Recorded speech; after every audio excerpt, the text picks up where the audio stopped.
that you have based upon anything that you have read or learned that you'd like to get some understanding from, please feel free to ask those questions now. And if not, let's have any community situation that you'd like to report. Yes, ma'am. Um, Yesterday, teaching, I was thinking about Abel. About Abel. Mm-hmm. He died without leaving a seed. Without leaving a seed, yes. Um, did he come back as Seth? That I could not tell you, but I will tell you this: Abel has been back several times since. According to what we've just read here, read it again, verse 30. Come, the book of Psalm, chapter 104, verse 30. Thou sendest forth thy spirit, they are created, and thou renewest the face of the earth. Thou renewest the face of the earth. So the spirits are always coming back. The spirits, the scripture speaks about that we go away for, back. Who could tell me, what does the scripture say about that? What generations? How many generations are we away for before we come back? That's a well-known scripture. Go ahead. It's the third and fourth generation. Third and fourth generation. All right. And how many years in a generation? Can someone tell me roughly? Yes, ma'am? Say again? Yes, 40. 40. So if we are looking at 3 to 4 generations, how many years is that roughly that we are away on as a cycle from the earth? 60.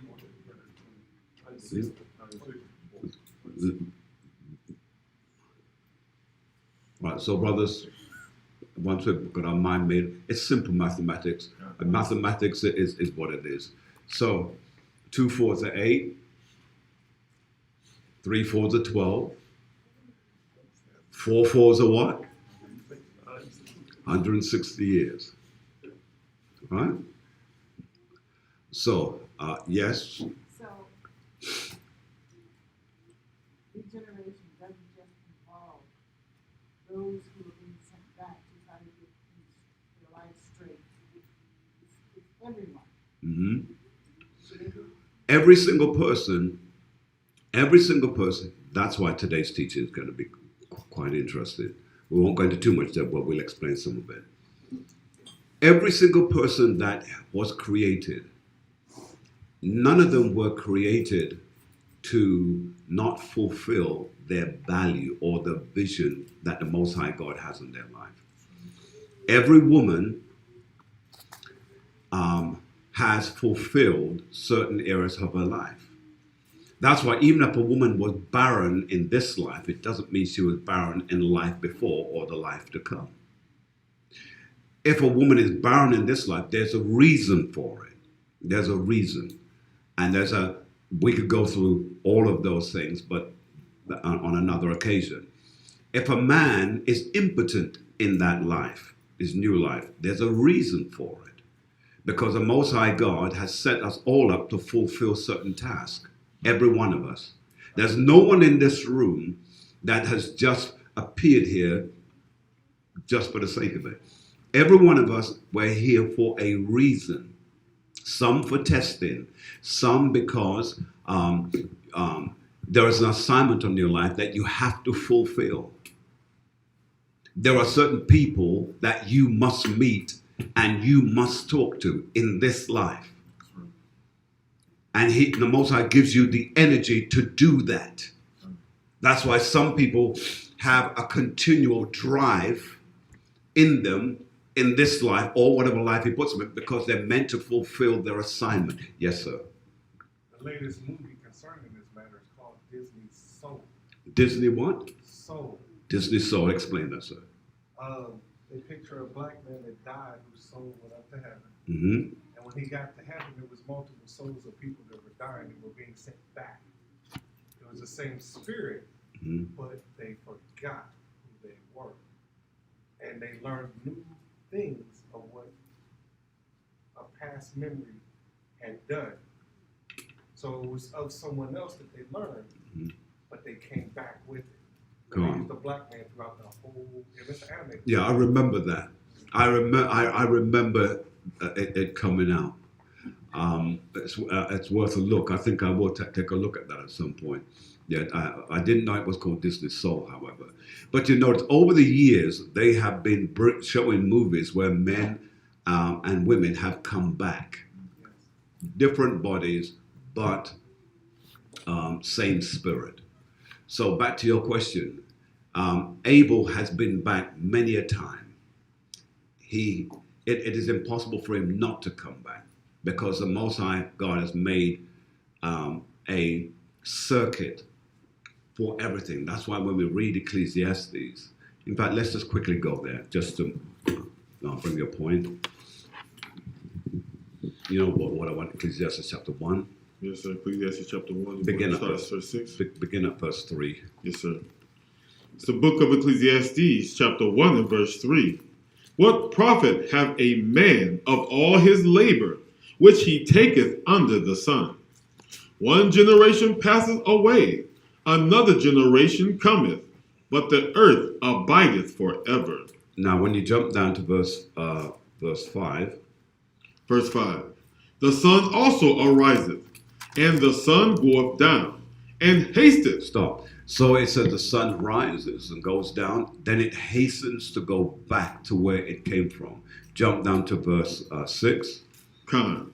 The wind goeth toward the south, and turneth about unto the north. It whirleth about continually. Go on.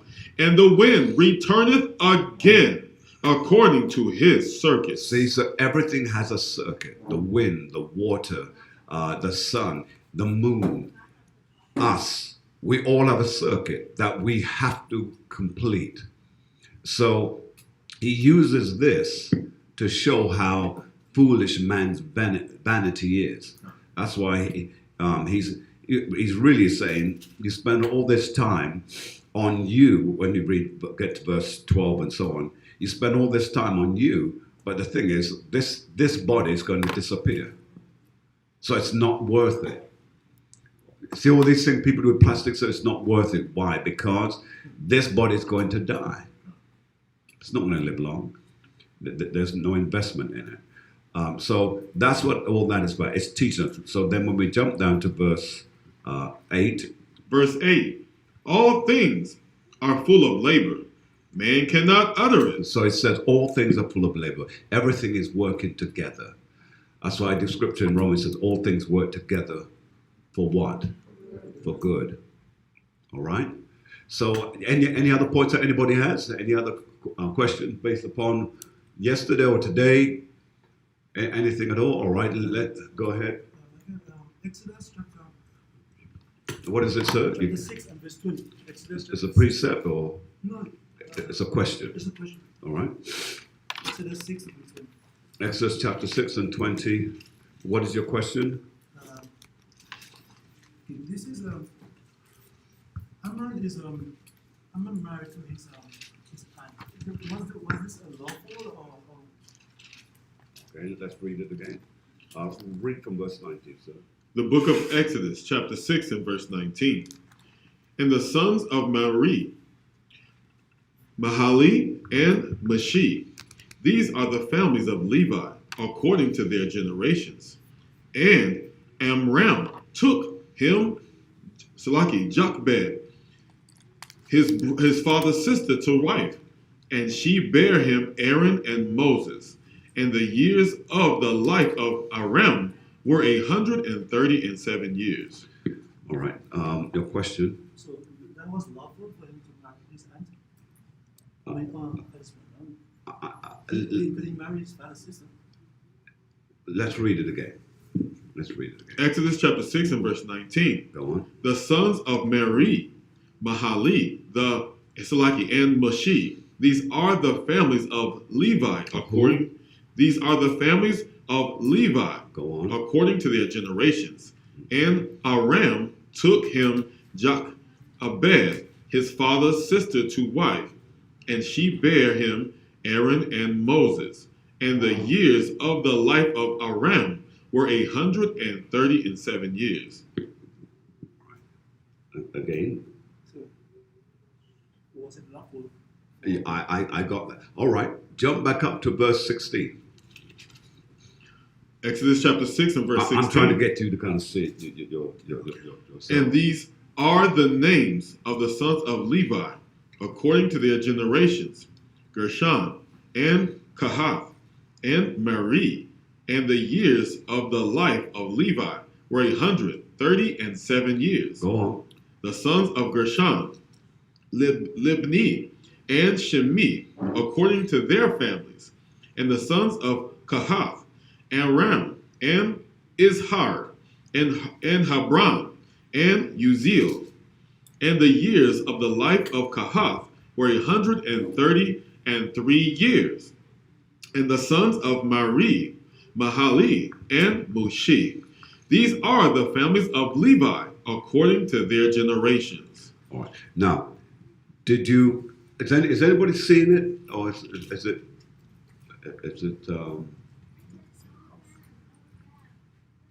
vague? I'm trying not to make this a straightforward yes or no situation.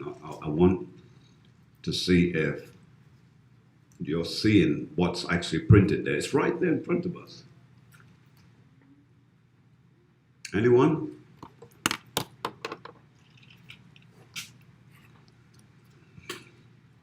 Anyone? Oh, okay. It says fathers. It doesn't say his, so like his kindred. Mm-hmm. So it's not really his parent or father. Right? It's not. Well, you're on the right track now. Because it says fathers. It doesn't say his father. Mm-hmm. Fathers, like his kindred. Bloodline. Bloodline. To get this, you've got to go back to verse 14, and you've got to read all the way through verse 14 down to verse 30. All right? Got it. But the answer is right there in front of us. Verse 23, just read that real quick. And let's see if I can give you something that you can go home and study that some more. Go on. Exodus chapter 6 and verse 23. And Aaron took him Elisheba, daughter of Aminadab, sister of Nahshon, to wife. And she bare him Nadab and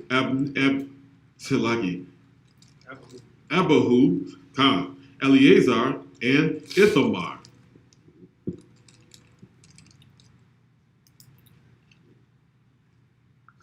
All right. What I want you to do, sir, write this down, please. I want you to read all the way from 14 down to 23. Then what I want you to do, I want you to cross-reference that with Deuteronomy chapter 18 and 18. And then when you get to Deuteronomy chapter 18 and 18, I want you to read 1 Corinthians chapter 15 through to 39 through to 40. Okay?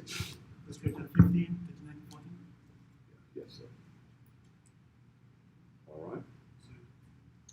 Okay. Any other points, real quick? We're going to go live now. Any other person? Feel free. How about what's going on today? Second, sir. Can we talk about what's going on today? Yes, sir. Okay, Yes. what happened? Just somebody texted to me that they said if you had the shot, you can now put a magnet on your hand, on the arm where the shot was, and it'll stick. I guess that's true. So anyone here had a shot? There's So stick a magnet on that. Let us know. And then there's another one whereas they was talking about, I guess, in some special session, that the shots that they were giving, they were going to test before they give it to the kids. They tested on a lot of animals, but some of the animals died. And they want to give this shot to us anyway. Is that right, Brenda? Yeah. And they know this shot was killing the animals, but they're going to give it to our kids anyway. That's evil. Yeah, all the animals died. The animals died. They gave. Blessed be the name of Yahweh. Any other points? Right. All right. Let's go. All right. The teaching that we're going to do today, for the title consideration, I want you to write this down. Blood covenant of our ancestors. Blood covenant of our ancestors. I need you to feel free to ask questions as we go through this. It's not a long teaching, so we're good in that regard. Blood covenant. Who can tell me what is a covenant? When we use the word covenant, what does it mean and what does it imply? Yes, Sister Cleo. Covenant is an agreement. Come on. A covenant is an agreement. The word covenant, it's an ancient Hebrew word used between two people. And from the word covenant also is extracted a word that is commonly used and is called an oath. That's why you can have a blood covenant and you can have a blood oath, because the two are very much the same. Now, the reason why a covenant is a little bit different, because it's a contract primarily between two individuals, primarily heaven and earth. That's what it's focused on, heaven and earth. An oath is usually done between two men. I give my oath to him, and he gives his oath to me, and so likewise and so on. The Father also has made an oath to mankind on earth, and that has transpired into a covenant. Can't? Just trying to make sure that you understand it. If I was to give you the noun or the dictionary, it says an agreement usually formal between two or more persons to do or not to do something specific. It is also, in the second understanding of it, it is an ecclesiastical solemn agreement between a member of a church.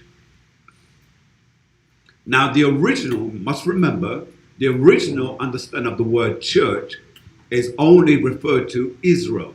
It has nothing to do with anyone out there. Right. Now, we've been taught that everyone has a church. That's not true. The word church only refers to Israel. That's what the Bible says. Come? That's why we have to go by that. But it also lets us know as well that between two members of a church to act together in harmony with the precepts of the gospel. Imagine that it actually uses the word precept in the dictionary understanding of it. Now that we understand that, let's go to 2nd Ezra. And again, I want you to feel free to ask questions if you so need or have a desire to. 2nd Ezra chapter 6 and verse 54. So, let's read 2nd Ezra chapter 6 and 54. It's the book of 2nd Ezra, chapter 6 and verse 54. And after these, Adam also, whom thou madest Lord of all thy creatures, of him come we all. Of what? Of him come we all. Of him come we all. Go on. And the people also, whom thou hast chosen. And the people also whom he has chosen. Yes, let's go to that script. We're going to be reading to you from this particular book.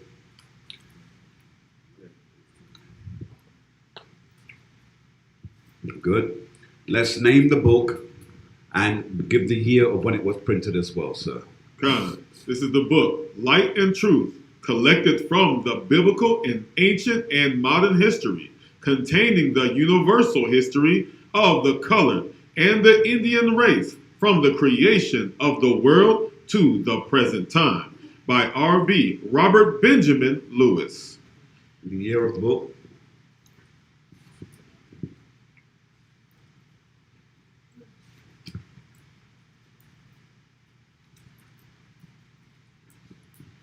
The year the book is printed, 1844. So, now the reason why I like to give you the year of the book, because I want you to see that these people knew about these things long before now. And it is foolish for you to think, well, they didn't know this. They have known about this since 1844. And it shows you that the people of this world are not ignorant to whom we are. Go ahead and read, sir. Con. Light and Truth on page 10. The fall of man, his location. The transgression of Adam and Eve, commonly called the fall of man, took place probably soon after the creation and has been most awful in its consequences. Now, that is speculative. It didn't necessarily take place soon, because what happened was man was in existence on the earth a long time before the Most High set certain things in order. But know this, the law, the verbal law, was in place from the beginning. Con. Go on. For their transgression, Adam and his companion were driven out of the garden Go on. to till the ground of Ethiopia, it needing cultivation, and consequence of the curse. Adam and his prosperity settled on the river Gihon, that went out of the Garden of Eden, and compassed the whole land of Ethiopia. And they tilled the ground from which Adam was taken. The word Adam is derived as follows: Adam, Adamah, Adamai, and Adamah, which means earthly. The earth is a rich, dark substance, and from it our first parents were taken. Now, if we admit that Dr. Brown's and other Bible dictionaries are correct in their explanations of the meaning of terms, then the deduction must be that Ethiopia was black, and the first people were Ethiopians or blacks. Come on. So they are now telling you, the white man is telling you, that the first Adam was black. Con. They're telling you this. This is not us. And the reason why I've got to keep pushing this emphasis is because I want you to understand we don't have printing presses. Let's go to Genesis chapter 4. Let's read verse 1. The book of Genesis, chapter 4 and verse 1. It reads, and Adam knew Eve, his wife. Did what? And Adam knew Eve, his wife. Go on. Con. And she conceived and bare Cain, and said, I have gotten a man from. I have what? I have gotten a man from the Most High. We got some reverb here. It's just driving me insane. Can you hear it? Yeah, I hear. It's driving me insane. So let's go around. All right. So read what it says again, sir. Genesis chapter 4 and verse 1. And Adam knew Eve, his wife, and she conceived and bare Cain, and said, I have gotten a man from the Most High. And she again bare his brother Abel. And Abel was a keeper of sheep, but Cain was a tiller of the ground. Go on. And in process of time, it came to pass that Cain brought of the fruit of the ground an offering unto the Most High. Now, we read this yesterday, and who can tell me what was wrong with that effort? By show of hands, show me someone's hand. Mine was good. It just needed to get rid of the reverb. All right. My check. All right. Let's get some of the sisters.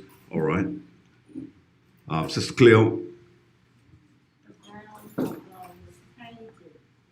The ground was what? What painted? Tainted. The ground was tainted, and that's not what the Most High asked for. He didn't ask for something from the ground. Right. So tell me, what's the correct term we would use instead of tainted? What's another way of saying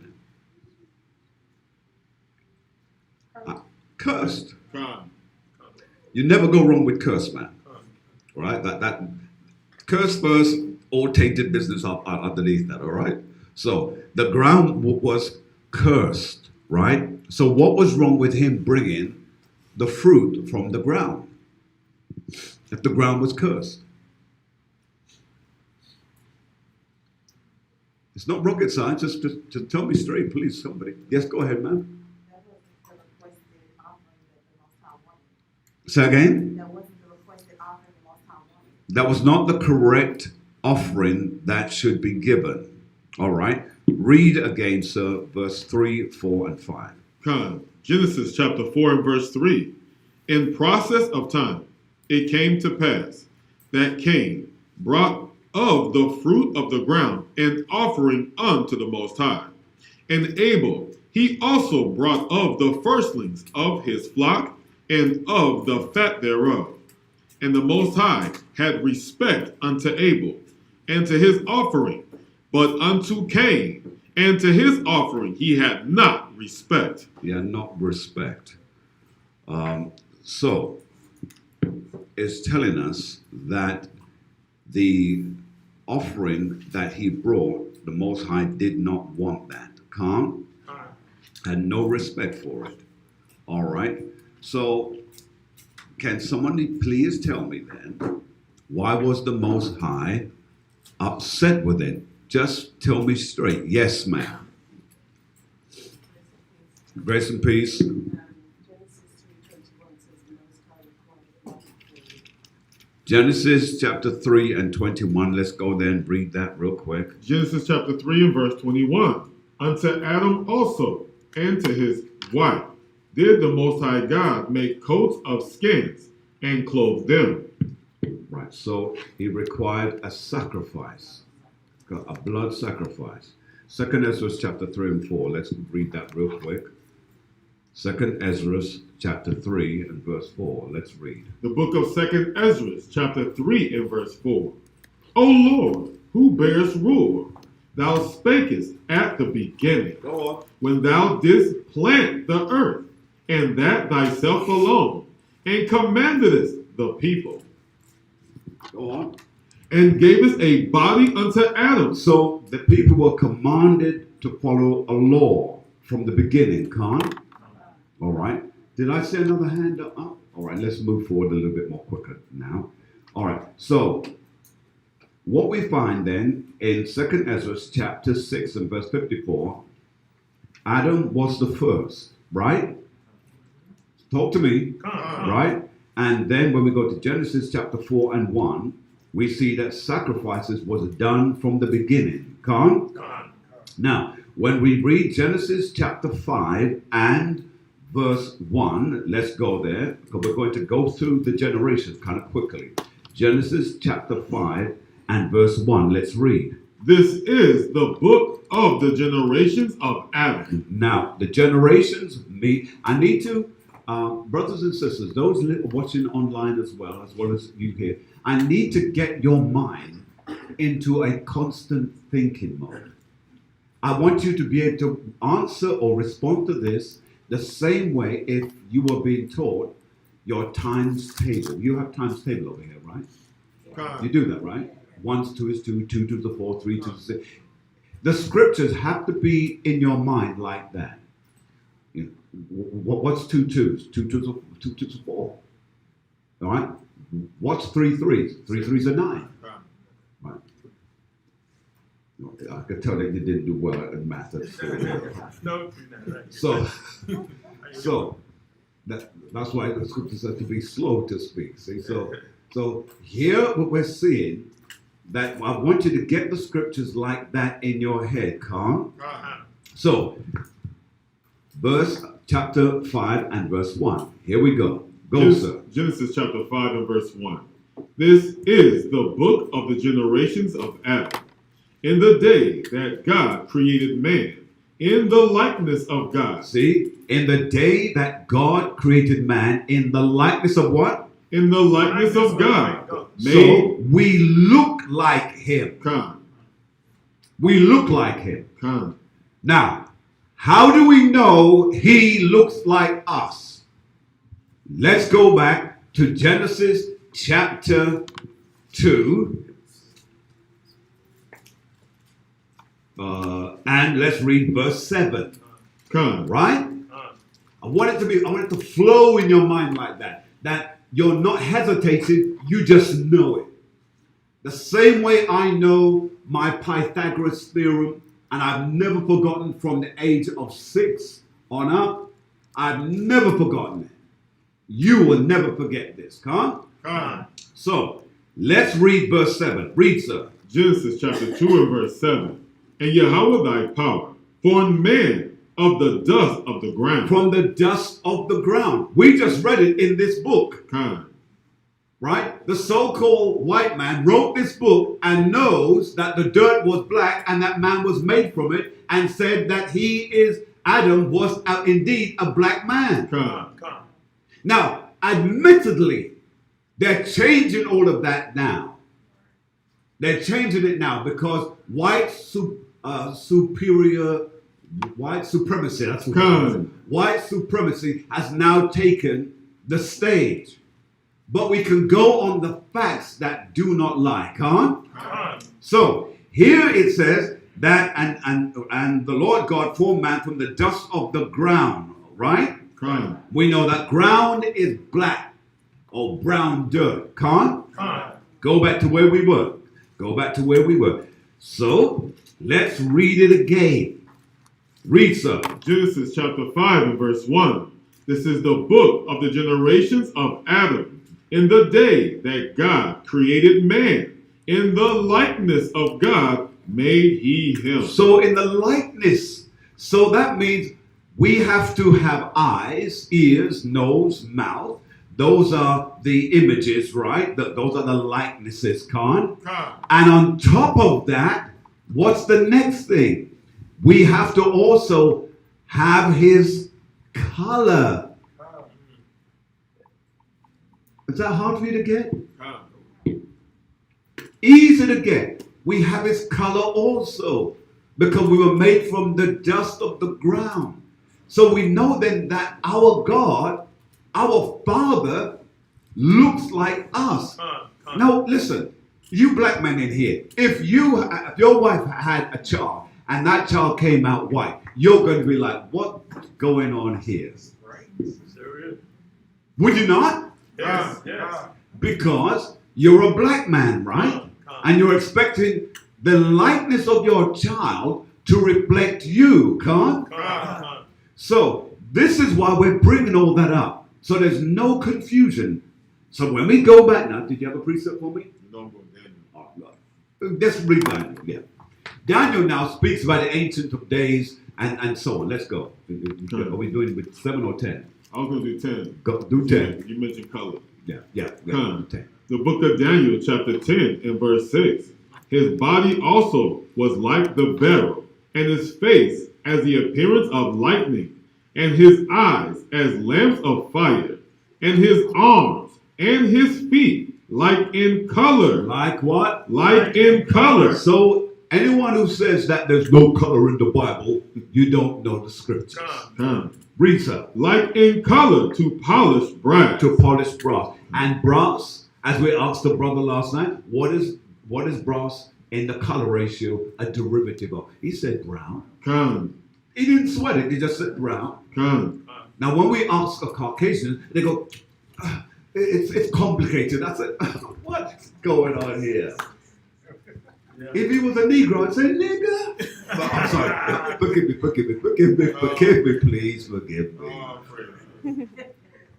Loose lips, sink ships. All right, so, but okay, let's get back to the word. So now let's go back to Genesis chapter 5 and let's read 2. Genesis chapter 5 and verse 2, it reads, Male and female created he them, and blessed them. And did what? And blessed them. So, the first man, the first woman, they were blessed. Why is that so important?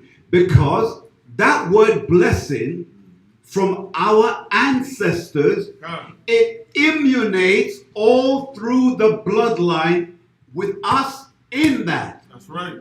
Which means you have both a present blessing and a future blessing. That's right. Now, the only reason why you don't experience your present blessing is because you've chosen not to investigate it.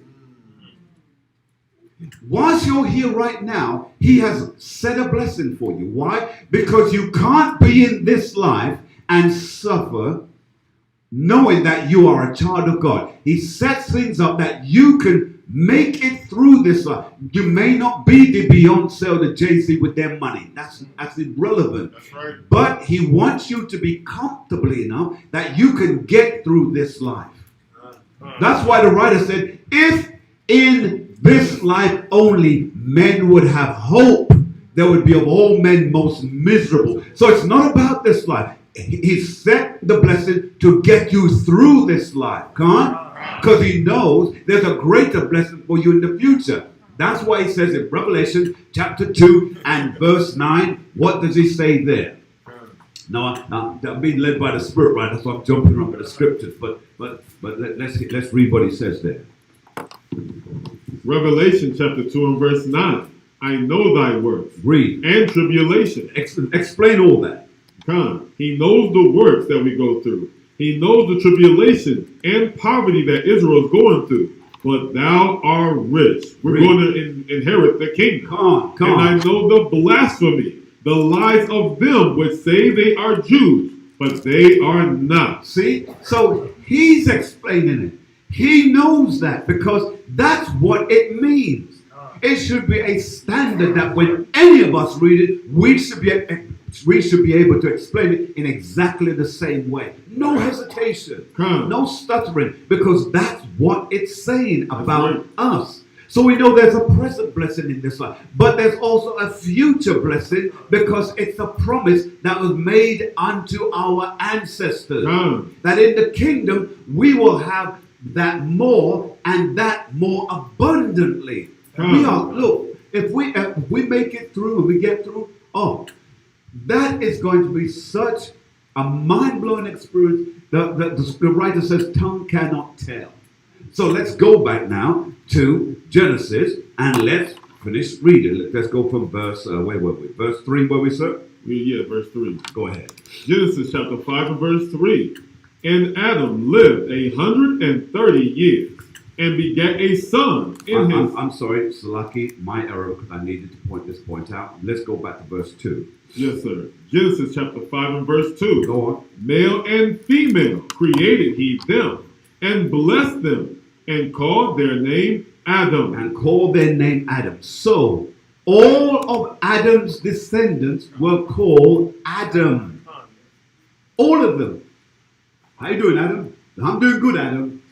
All is well, Adam? Everything's good, Adam. Everybody was called Adam. Everybody. Even Eve was called Adam. It was after she sinned that her name was called Eve. But she was called Adam too. So let's read on, sir. Let's read. Verse 3. And Adam lived 130 years and begat a son in his own likeness. Now, the reason why that's important, because the word likeness means that we bear the image of him who made us.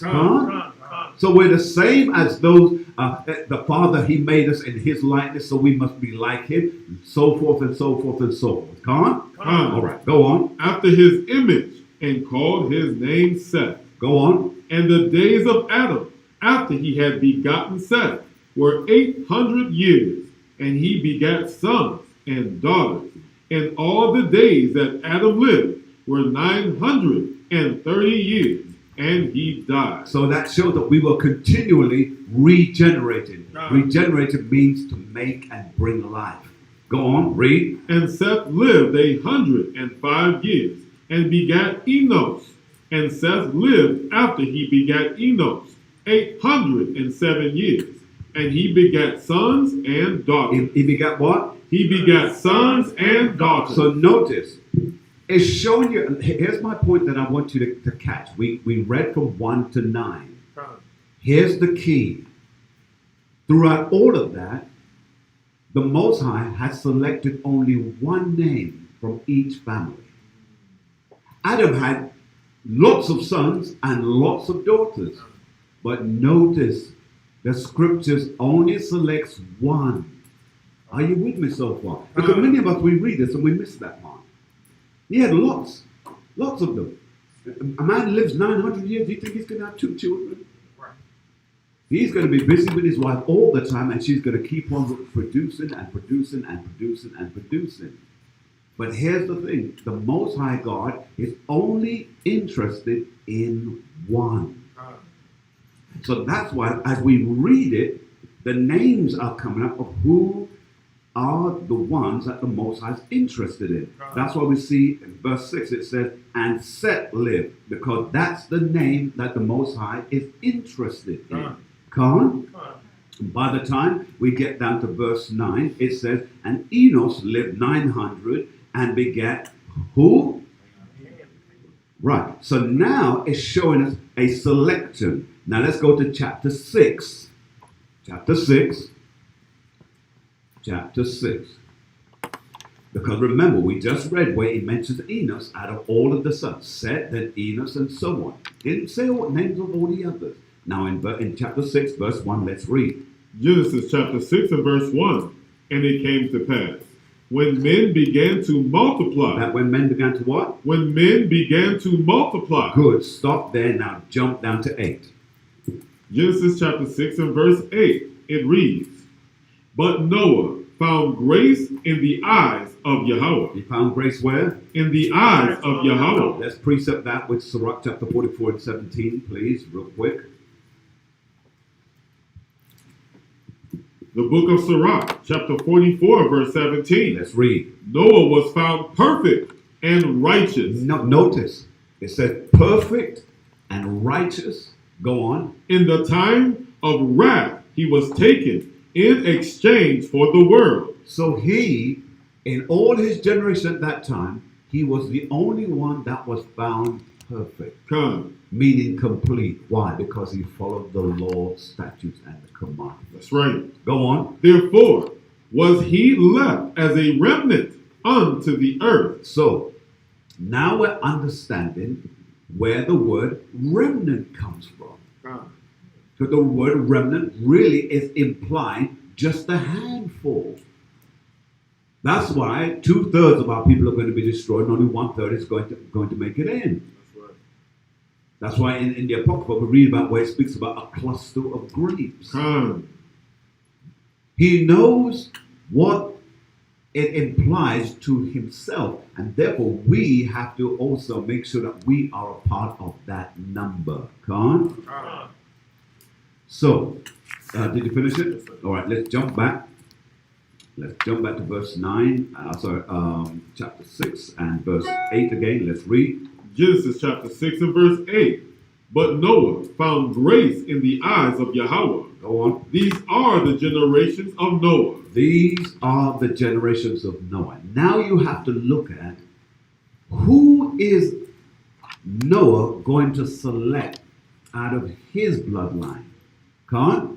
Let's read. These are the generations of Noah. Read. Noah was a just man. He was a just man. Go on. And perfect in his generation. Perfect meaning complete and mature. Maturity simply means that there are things that you don't idle by anymore. You are complete in your understanding of who you are in this. Read. And Noah walked with God. He did what? And Noah walked with God. Noah walked with God. Go on. And Noah begat 3 sons, Shem, Ham, and Japheth. Now, when it uses the word walk with God, it's simply implying that he followed the laws of the Most High. That's right. All right. So, that's why another scripture says, and in his laws do I meditate day and night. If that's walking with, that's in Joshua chapter 1. Now, read verse 10 one more time for me, please. Verse 10. And Noah begat 3 sons, Shem, Ham, and Japheth. Now, these sons were selected with the family, which meant this is his cluster, this is his remnant. Why? Read the next verse. The earth also was corrupt before God, and the earth was filled with violence. So violence has been going on since the beginning. So all this nonsense you hear in Christianity where they say in the beginning was peace, everybody loved each other, blah, blah, blah, blah, blah, and kumbaya. That's all man-made fiction, right? Violence has been going on since the beginning. 3 different groups of people: the sons of God, sons of the nation, sons of the wicked. And they had to learn to separate themselves from those things that was going on. That's why that's where we get the topic from the New Testament. It says, come out from among them and be you separated. Right. Because if everybody's doing their thing, we can't become contaminated with what they're doing. We must keep the laws of the Most High God. Come on. Now, read verse 11 again, and then we're going to jump, verse 11 and 12, and then we're going to jump forward. Genesis chapter 6 and verse 11. The earth also was corrupt before God, and the earth was filled with violence.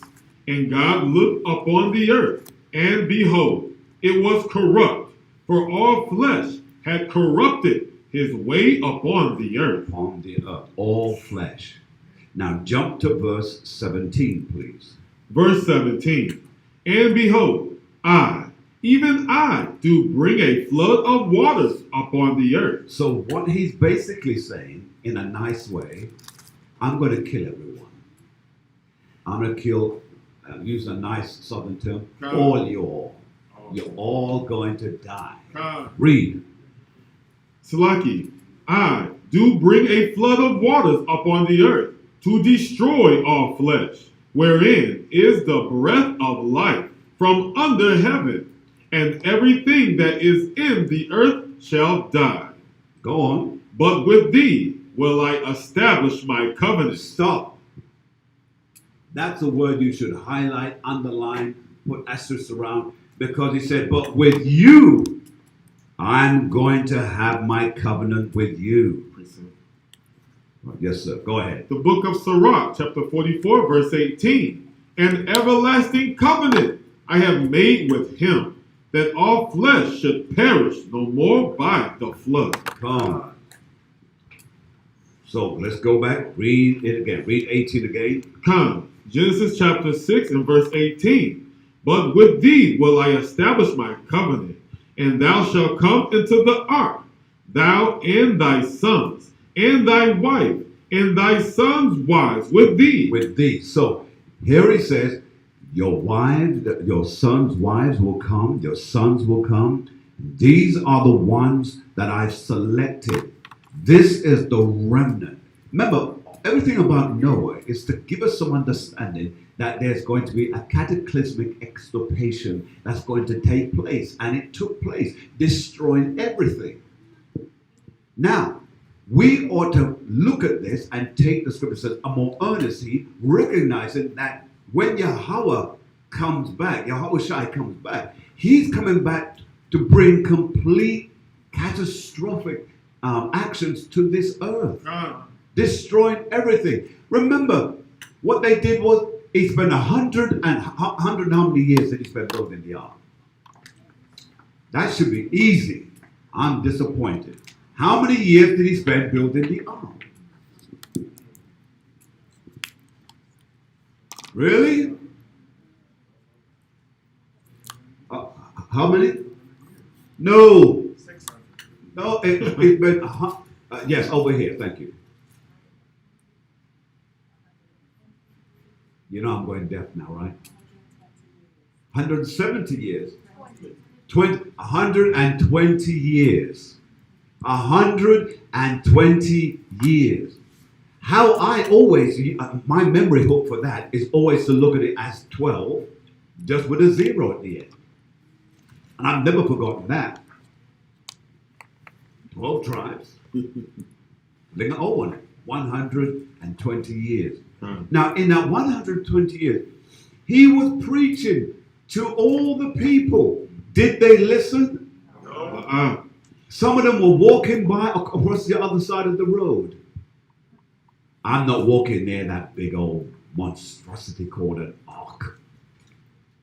Where's he going to get water to float that big old tub? Well, you soon found out, because you're going to be under the ark. So here he's showing us We're in that time now, where the preaching and teaching is being done to wake up our people to who they are. But are they waking up? No. They're still skylarking, going to the club.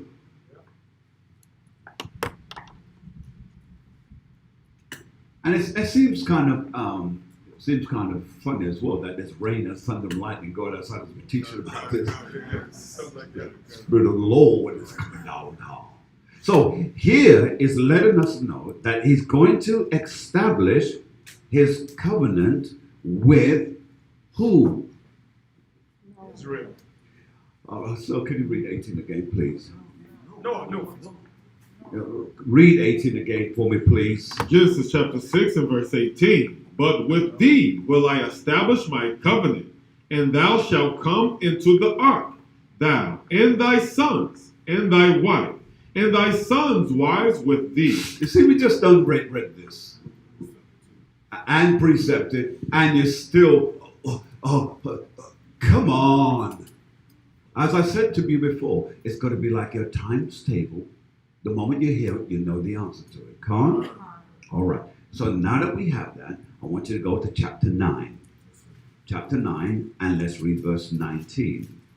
The book of Genesis, chapter 9, verse 19. It reads. In fact, let's get for better disclosure for everybody's understanding, start from 18. Go ahead. Come, Genesis chapter 9, verse 18. Hold it. Let's go with 17. Come, Genesis chapter 9, verse 17. And God said unto Noah, this is the token of the covenant. Go on. Which I have established between me and all flesh that is upon the earth. Now, the reason why it says all flesh that is upon the earth, because all flesh was dead by this time. But he's only speaking about the family of Noah. Are you with me so far? Good. So then when we read on verse 18, read. Genesis chapter 9, verse 18. And the sons of Noah. So now he's letting you know who are the all flesh. Come. Go on. And the sons of Noah that went forth of the ark were Shem and Ham and Japheth. Now, the reason why that's important for you to get that is because of this. Remember, he just done said, this is what I'm going to use as a covenant with all flesh, and he names all the flesh, right? Come. But he has to get even more specific because he sees the future when we don't. That's why many of those in Christianity will say, see, the covenant was with us all flesh. Because we come from Japheth, so the covenant's with us. Or we come from Ham, so the covenant's with us. Are you seeing that? That's what they're coming with. Come. This is why you have to deal with this carefully. Read it again. So read what you were just reading again. Genesis chapter 9 and verse 18. And the sons of Noah that went forth of the ark were Shem and Ham and Japheth. And Ham is the father of Canaan. So that would mean that Canaan's in this covenant, right? Based upon what you've just read, right? But then when we read verse 19, read. These are the three sons of Noah, and of them was the whole earth overspread. Was the whole earth overspread. Let's jump down to 24 now. Verse 24. And Noah awoke from his wine and knew what his younger son had done unto him. Go on. And he said, cursed be Canaan, a servant of servants shall he be unto his brethren. Remember, we just read back in verse 18, it said, and Ham is the father of Canaan. Now he's been cursed. Cursed now by the father. Now, when you say what it says, remember, I've had people say, oh, it's because he was homosexual. Shut up. Shut your mouth. Because you don't know what it means. You quick always to want to make black people homosexuals, and let me stop there. It has nothing to do with that. What it has to do with the law. He was not supposed to see his father's nakedness. Got my precept, doctor? So when the nakedness of the father was seen by the son broke the law. Because what did he do also? When he saw the nakedness, he started to laugh at his father's nakedness. But what happened? He was drunk. And you know, when you're drunk, you lose control, you fall. And sometimes, you know, people drunk, they take their clothes off and carry on very foolishly. You see? Again, when I said there should be precepts being found, you brothers are slacking. Because you should have come up with some precepts at this particular point. All right. So, and notice I blame you, not the sisters. Because they'll come up with something. I need you brothers sharp like a razor blade here. Go on. All right. So this is what it was explaining to us there. So now we're jumping to verse 24. I'll read what it says again. Genesis chapter 9 and verse 24. And Noah awoke from his wine and knew what his younger son had done unto him. Go on. Come, verse 25. And he said, Cursed be Canaan, a servant of servants shall he be unto his brethren. Unto his brethren. Come. Go on.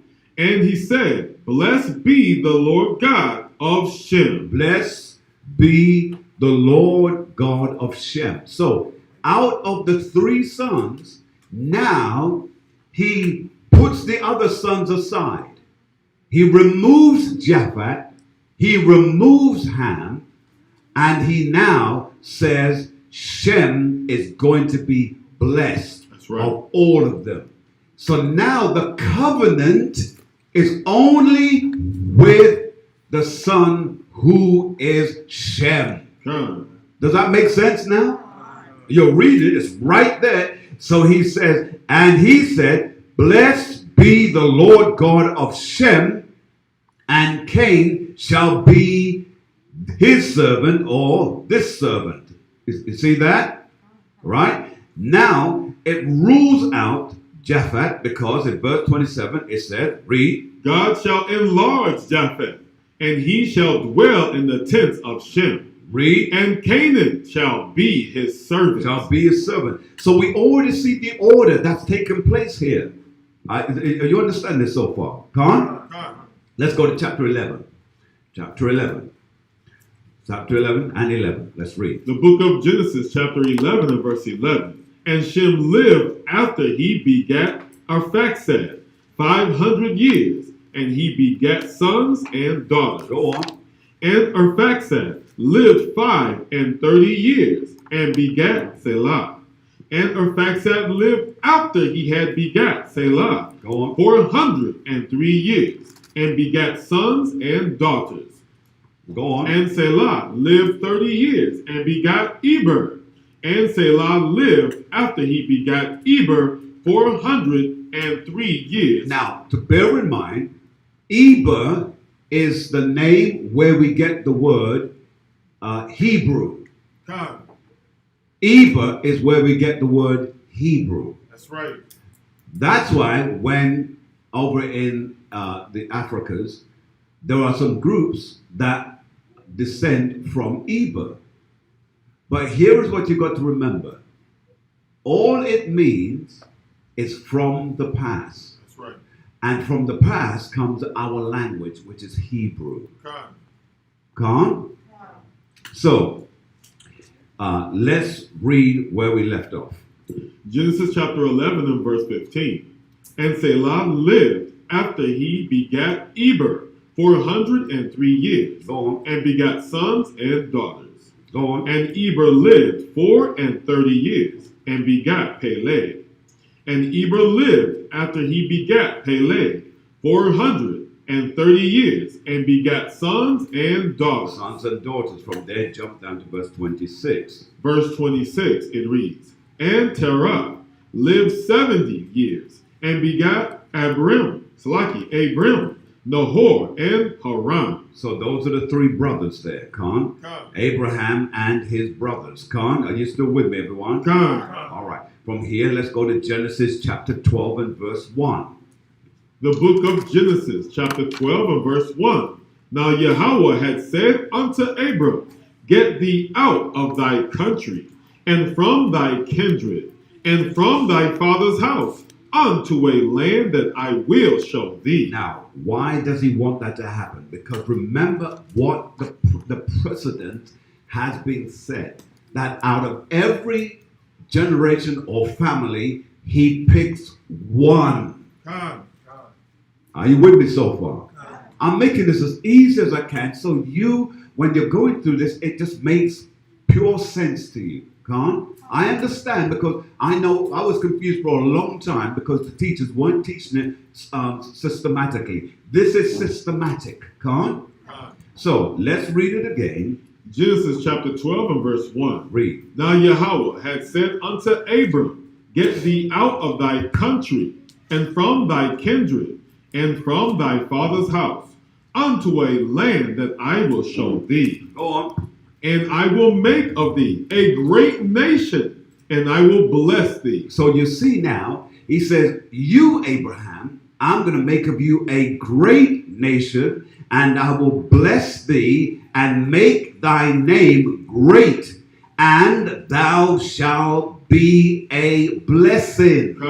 Remember, we just spoke about the blessings a few minutes ago. That's right. We spoke about present blessing and future blessing, did we not? All right. So it's important that you keep it into context. Here's why this is good for us.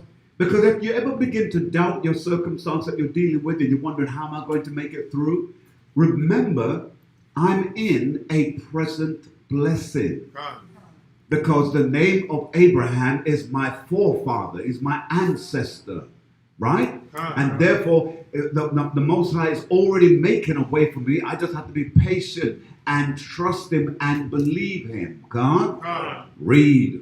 Verse 3. And I will bless them that bless thee, and curse him that curseth thee. And in thee shall all families of the earth be blessed. So, all the families of the nation are going to be blessed. Which families? The 12 tribe families. That's right.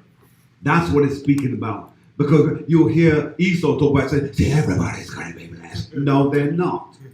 Only the 12 tribes are going to be blessed. Oh, we all with this, brothers? Brothers, you hanging with me now? All right, good. From here, let's take it a step further, if you don't mind. Let's go to Genesis chapter 15. Genesis, question? Yes, let me have your question over there.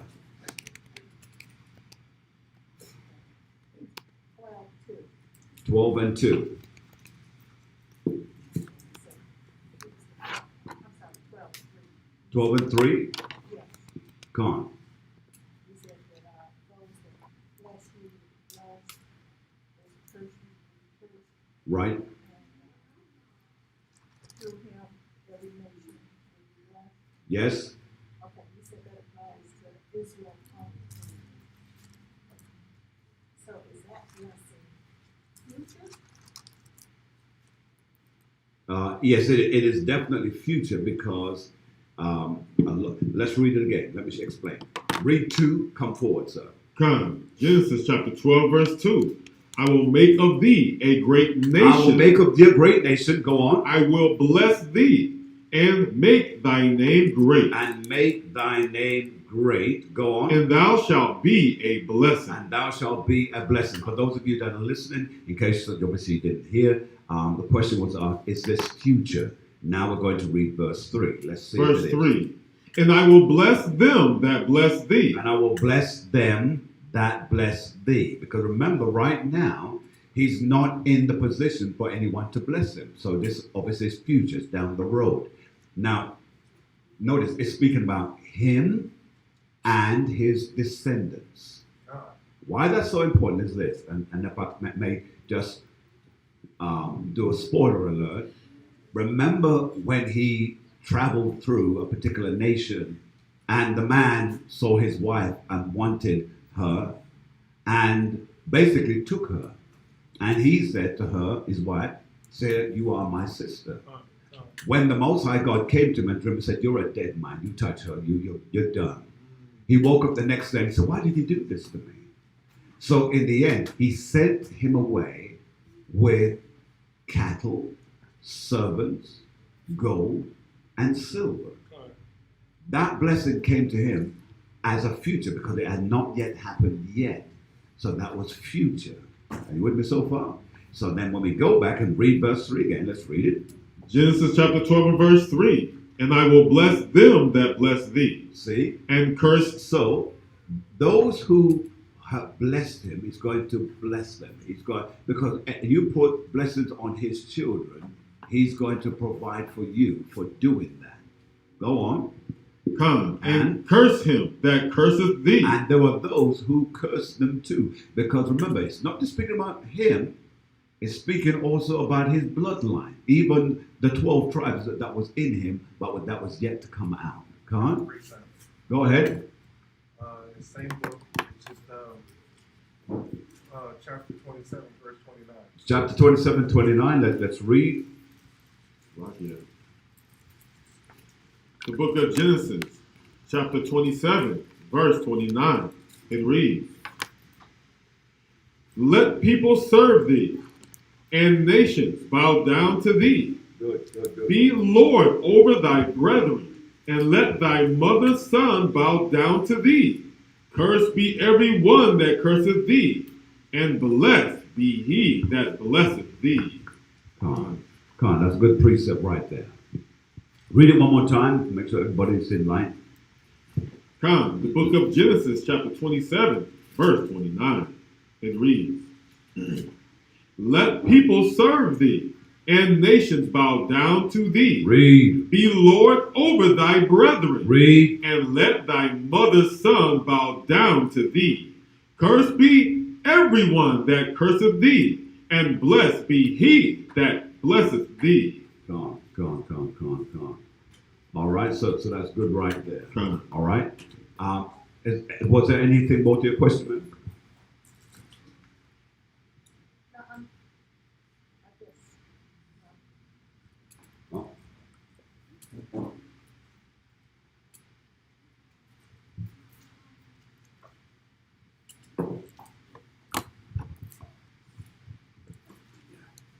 What was your question, ma'am? What was your point? You said something else. I missed it. No, I figured it out. You figured it out? All right. So let's make sure that you're clear on it, so that everybody else, because your question could help someone in here. See? So what was the run it by me again? No, I was just saying, okay, the blessing that he said that come upon us. Yes. It has come. Calm. Exactly. You look at us in this state in our Calm. Absolutely. It ain't with us. Right. So, Right. Good. The question that she then said was that the blessing that should be on us from our forefather Abraham has not come on us yet, because we just need to look around and see the state that we're in to see that we're not blessed. So, but there's a reason why that is, and I'm going to answer it for you. Because, when you put lessons like this together, you always got to think about the questions that people are going to ask. So I have your answer for you, man. I got you. All right. So that was a good question because of the fact that we're not seeing it yet, right? Let's read verse 3 one more time, please, so that we can move on. Genesis chapter 12, verse 3. And I will bless them that bless thee, and curse him that curseth thee. And in thee shall all families of the earth be blessed. Be blessed. Now let's go to chapter 15 and 18, please. 15 and, what did I say? 18. Let's go. The book of Genesis, chapter 15, verse 18. Right. In the same day, Yahweh made a covenant with Abram. See that? Now the covenant is with Abram. Come. Remember, that's why I've been pushing the word covenant all the way through. So everywhere you see where he says, I'm going to make the covenant with you. Remember, Noah said, blessed be the Lord God of Shem. So the covenant was on Shem, not on his brothers now. Come. And we explain why that was, because if you don't explain it, then they read the verse before. They said, see, it's on everybody. Remember, we read that? So now, he says here in Genesis chapter 15 and 18, it says, in that same day, what happened here? Yahweh made a covenant with Abram. He made a covenant with Abraham. Go on. Saying, Unto thy seed have I given this land, from the river of Egypt unto the great river, the river Euphrates. Now, the reason why this is important is because everything that you have learned in school and in history about where the land of our forefathers is has been wrong. Everything. Because they're trying to minimize it. The Bible says we are a great people. So we need a greatness of land that will allow its hold of us. Plus, remember, the land that we're going to eventually get was indeed the Eden in the beginning. The answer to that, the proof of that, is in Genesis chapter 2 and verse 14. So that's your precept.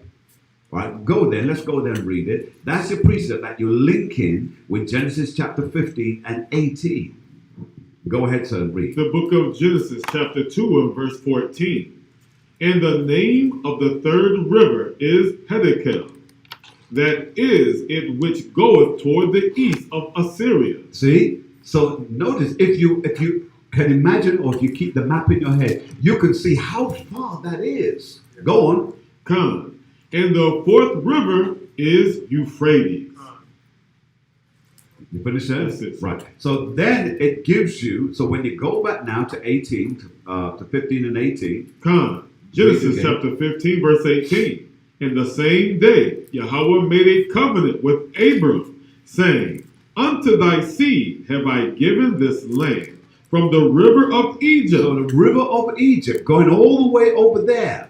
Go on. Unto the great river, the river Euphrates. Euphrates running all the way down into Arabia. Come. We've got some land. We really have. But anyway, now from here, now if you were to read, if you would stay in that verse and read in verse, yes, we're going to read it. Let's read verse 19, 18, 19, 20, and 21. Let's read that. Come. The Kenites and the Kizatites and the Commodites and the Hittites and the Perizzites and the Rephaims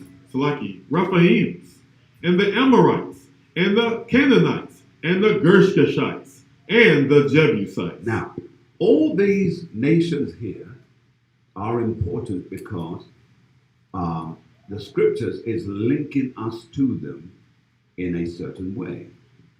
Let's go from here to chapter 22. Chapter 22, and let's read verse 17. Come, the book of Genesis, chapter 22, verse 17. That in blessing. In what? That in blessing. Go on. I will bless thee. I will bless thee. Go on. And in multiplying. I will multiply thy seed. Go on. As the stars of the heaven, and as the sand which I upon the seashore, and thy seed shall possess the gate of his enemies. Now, the word, the gates of his enemies, you need to underline that, because that goes back to what we just read in Genesis chapter 15, 18 through to 21. All the Girgashites, the Jebusites, and the Kenites, all of those people are the gates that it's speaking about here. That's why it says, and as the sand which is upon the seashore, and thy seed shall possess the gate of his enemies. Those are all the ones we just read. We're going to possess those gates and those shores. Come on? Makes sense? All right, from here, let's go to Genesis chapter 17 and 10, please. Let's go back. 17 and 10. The book of Genesis, chapter 17 and verse 10. This is my covenant, which ye shall keep between me and you, and thy seed after thee. All right, now let's jump back up to verse 9 because I want it to be clear. Come. Genesis chapter 17, verse 9. This is the beginning of the covenant. Let's go. And God said unto Abraham, Thou shalt keep my covenant. Thou shalt what? Thou shalt keep my covenant. Go on. Therefore, thou and thy seed after thee in their generations. In their generations. In the areas where we're still reproducing and bringing back our people. Go on.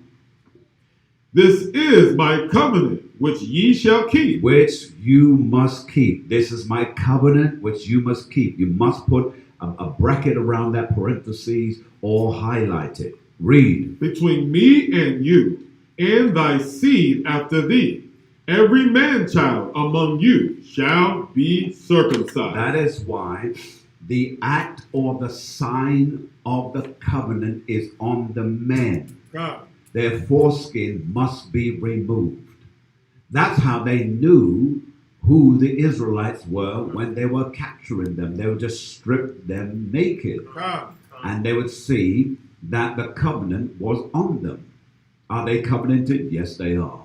Bring them over here. Those are the ones we want. They didn't want the ones that had their foreskin. Because those were the Hamites. Because we followed that particular law strictly, because at birth, that was done away with. Come on? All right. Now, when we say, well, was it immediately? But, well, remember this. We followed the law, and the Most High taught our people that within the first 7 days, that was the time to do it, because that's when the blood will coagulate and stop any overbleeding. Because we knew this. Now, isn't that something? The other nations didn't know this, you see? And those, yeah, as the scripture said, though you once knew this, you see? So here, the scriptures are making everything very plain to us. Now, let's read it again. Let's read where we were. Genesis chapter 17 and verse 9.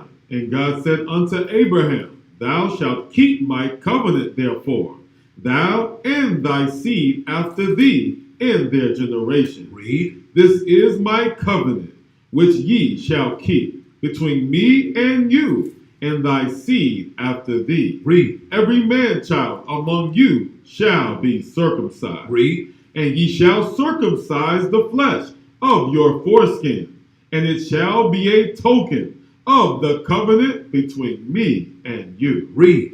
And he that is 8 days old shall be circumcised among you, every man-child in your generations. Read. He that is born in the house or bought with money of any stranger, which is not of thy seed. Read. He that is born in thy house, and he that is bought with thy money must needs be circumcised. And my covenant shall be in your flesh for an everlasting covenant. So it's an everlasting covenant. That means even in the kingdom, our men will still be showing this sign. Con? Yes, sir. Grace and peace, sir. Philippians 3, 5, and 8 to show that even then that it's still being done. Con, sir. Let's go there. That's full.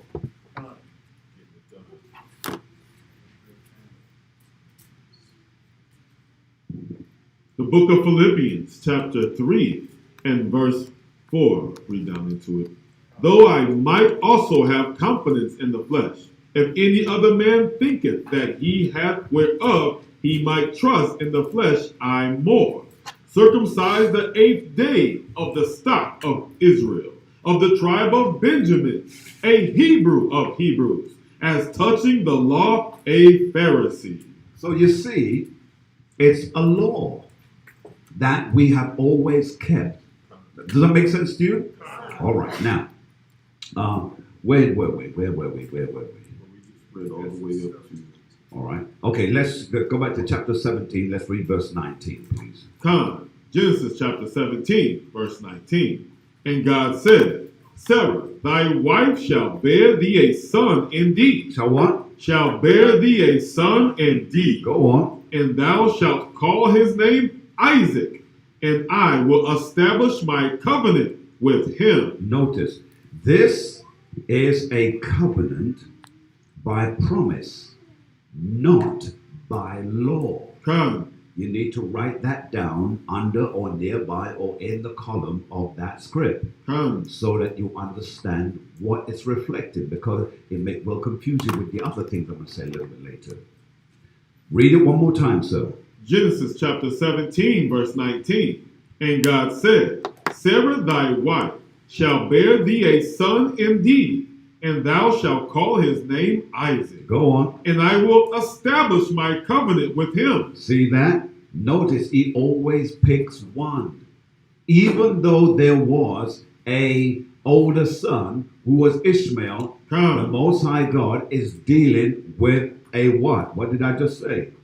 He's dealing with a covenant by promise. A covenant by promise. Why do we know that? Because we read it later on in Romans chapter 9.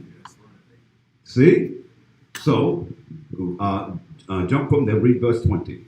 Verse 20. And as for Ishmael, I have heard thee. Behold, I have blessed him, and will make him fruitful, and will multiply him exceedingly. 12 princes shall he beget, and I will make him a great nation. So you see how the fairness of Yahweh, that even though that he was not part of the promise, the Most High God did not rule him out. That's why today when you look at the Arab nation, they're one of the richest people on the planet. They own the oil. And that's why America's this damnable country is always trying to play tricks on them to take away their oil reserves. Do you know they have so much oil that in the next 100 years, if they never drilled for any more oil, they are all right to continue to sell worldwide and never even miss a beat? That's how powerful they are. They control the market. Yeah. Over the next 100 years, if they never drill for any more oil, the oil that they have is enough to cover the whole world, and no one can ever challenge them. That's right. And America hates that. Because that amount of power, not in the so-called white man's hand, that's a nightmare for them. You see? So, let's jump down. Let's read the next verse, verse 21, because now it deals with the covenant. Let's read. Genesis chapter 17, verse 21. But my covenant will I establish with Isaac. So now it's making it perfectly plain there. Again, you need to highlight it and make it known. He says, my covenant will I establish with Isaac. Go on. Come. With Sarah shall bear unto thee. So he's making it very clear. This boy is not coming from no other loins but your wife Sarah. Go on. At this time, and Salaki, at this time in the next year. And he left. No, you can leave it from there. Yes, sir. So what we have here is a covenant by promise and not by law. Come? All right. Now let's go to Romans chapter 9. Now let's go there. Right. See, we've done a heavy exercise in the Genesis. I hope you will remember that. And if you made good notes, I think you can go back over it and deal with it. So, Romans chapter 9, and I want us to begin reading from verse 4. Yes, sir. The book of Romans, chapter 9 and verse 4. Who are Israelites? Who are what? Who are Israelites? Making it very clear, this is not for everyone, but for who are Israel. Isn't it a wonderful thing to know that you're an Israelite when you read things like that? Doesn't it not make you feel good? Believe me, it makes me feel like I want to rock and roll. Because to know that he has picked us from all the other people that's on the planet. That's right. Read. Who are Israelites, to whom pertaineth the adoption. The adoption, now the adoption is the bringing back. Go on. And the glory. And the glory. What is the glory? The kingdom to come, according to Matthew 6 and 13, 1 Chronicles chapter 29 and 11. Read. And the covenants. And the covenants. The covenant, the covenant, the covenant. That's the laws. So the laws are with us. Go on. and the giving of the law. And the giving of the law. Only we can give the law. No one else can. Go on. And the service of Yahweh. The service of Yahweh, dealing with all of those who are prophets. Only Israel is prophets. That's right. How all these other people go, well, I'm prophet this, I'm prophet that. No, only Israel is the prophet. Go on. And the promises. And the promises. That's the key. That's the one that we're working with today. And the promises. Come? All right. Now let's jump from there. Let's go to verse 7. Let's read on down. Romans chapter 9 and verse 7. Read. Neither because they are the seed of Abraham are they all children. Now, that lets you know that because you are of the seed of Abraham doesn't mean that you are a part of the promise. Doesn't mean because you come from Abraham, but we are our father Abraham. But watch what it says. Read. Are they all children? But in Isaac. But in Isaac. Specific. Go on. Shall thy seed be called. Shall thy seed be called. That's possessive now. Go on. That is, they which are the children of the flesh. The children of the flesh. Go on. These are not the children of God. They are not the children of God. In other words, a man could have 12 children. And out of the 12 children, only 4 of them are the ones that he desires and chooses to be his. The others are his only in the flesh, but not in what he's about to endow on them. Go on. But the children of the promise. But the children of the promise. Remember, this was a promise. What did we say earlier on? It's a covenant by promise. If you remember that statement, you won't go wrong with the scriptures. You won't get confused between the covenant of the Lord.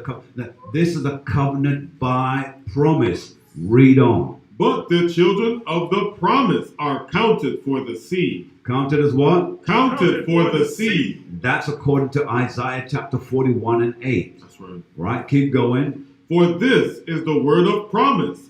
At this time will I come, and Sarah shall have a son.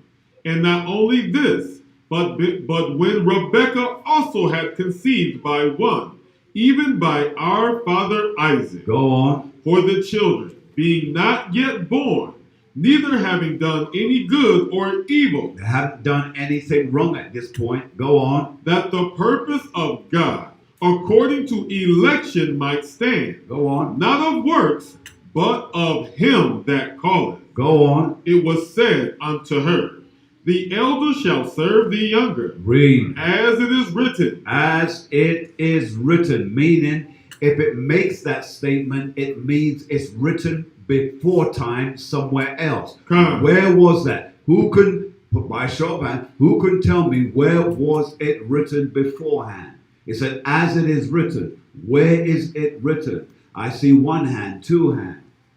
Well, the brothers, you're surprising me now. The hands are going up. All right, good. All right, let's check you all out. Let's check you all out.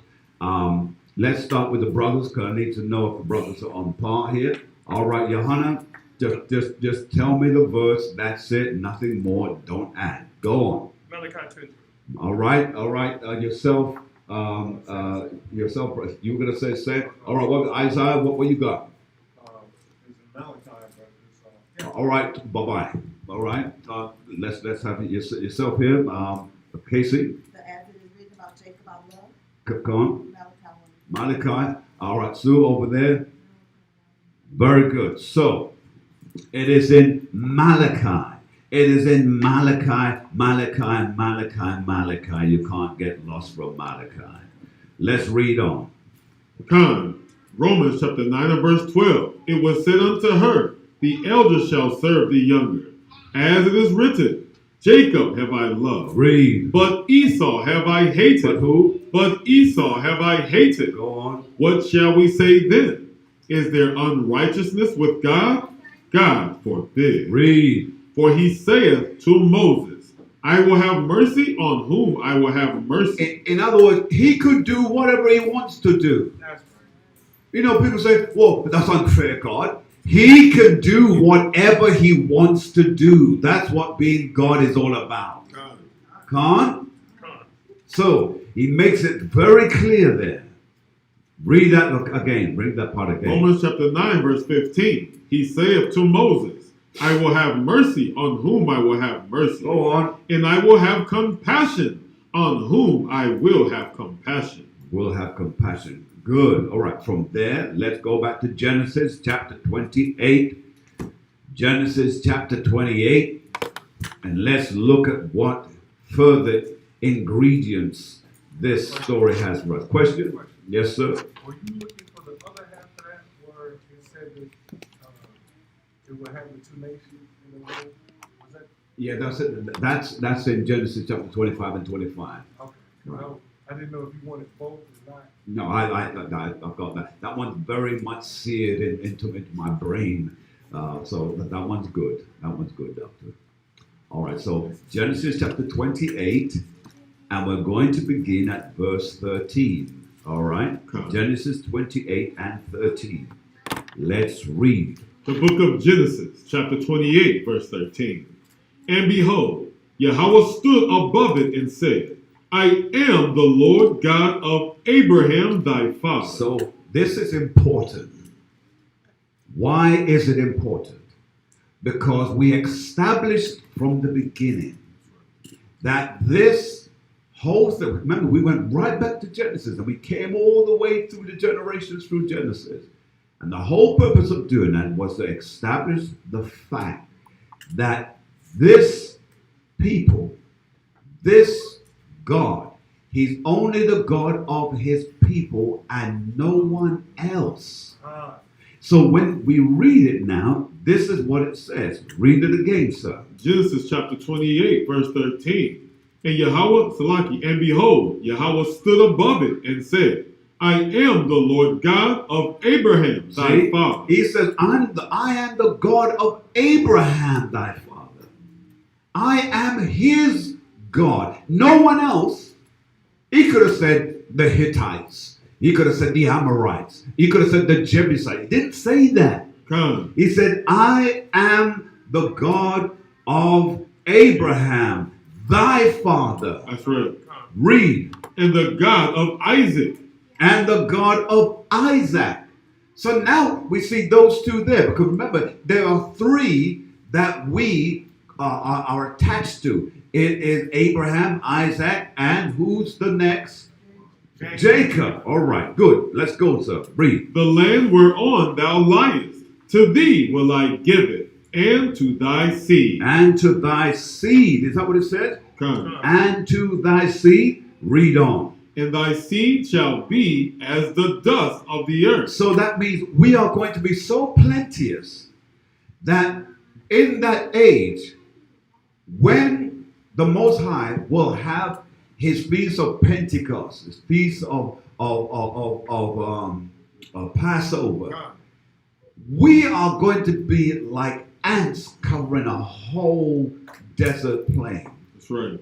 And it will be organized that you can imagine the gigantic chariot of the Most High God will fly over and shade us from the sun and even be blowing down some air conditioning. It will be immense. It will be marvelous before our eyes. And angels will be at present too. It's going to be spectacular. Do you really believe the Most High God is going to let the red carpet of Hollywood Oscars and those garbage outdo his event? Really? Do you think so? No. It's going to be so marvelous that when you will dress up to come, you feel like you are somebody. You are a somebody. Let's just stick with that. You are a somebody, Con. So when we read it now, read, sir. Read Genesis chapter 28, verse 14. And thy seed shall be as the dust of the earth. Go on. And thou shalt spread abroad to the west, and to the east, and to the north, and to the south. And in thee and in thy seed shall all the families of the earth be blessed. And that verse 14 there is speaking of Jacob. That's Because remember, the 12 tribes came through Jacob. They can't be spread to the east, north, west, and south if it doesn't come through Jacob. Because it didn't come through Isaac that way or Abraham. It came through Jacob. Come? Making sense? All right, from there, let's go back to Genesis chapter 17 and let's read verse 5, if you please. The book of Genesis, chapter 17 and verse 5. Let's it read. reads, Neither shall thy name any more be called Abram, but thy name shall be Abraham. For a father of many nations have I made thee. Read. And I will make thee exceeding fruitful, Go on. and I will make nations of thee, Go on. and kings shall come out of thee, and I will establish my covenant between me and thee and thy seed Read. after thee, Read. in their generations. In their what? In their generations. Read. For an everlasting covenant, An everlasting covenant. Finish it. to be a God unto thee, and to thy seed after thee. From there, let's go to Leviticus chapter 26 and verse 40.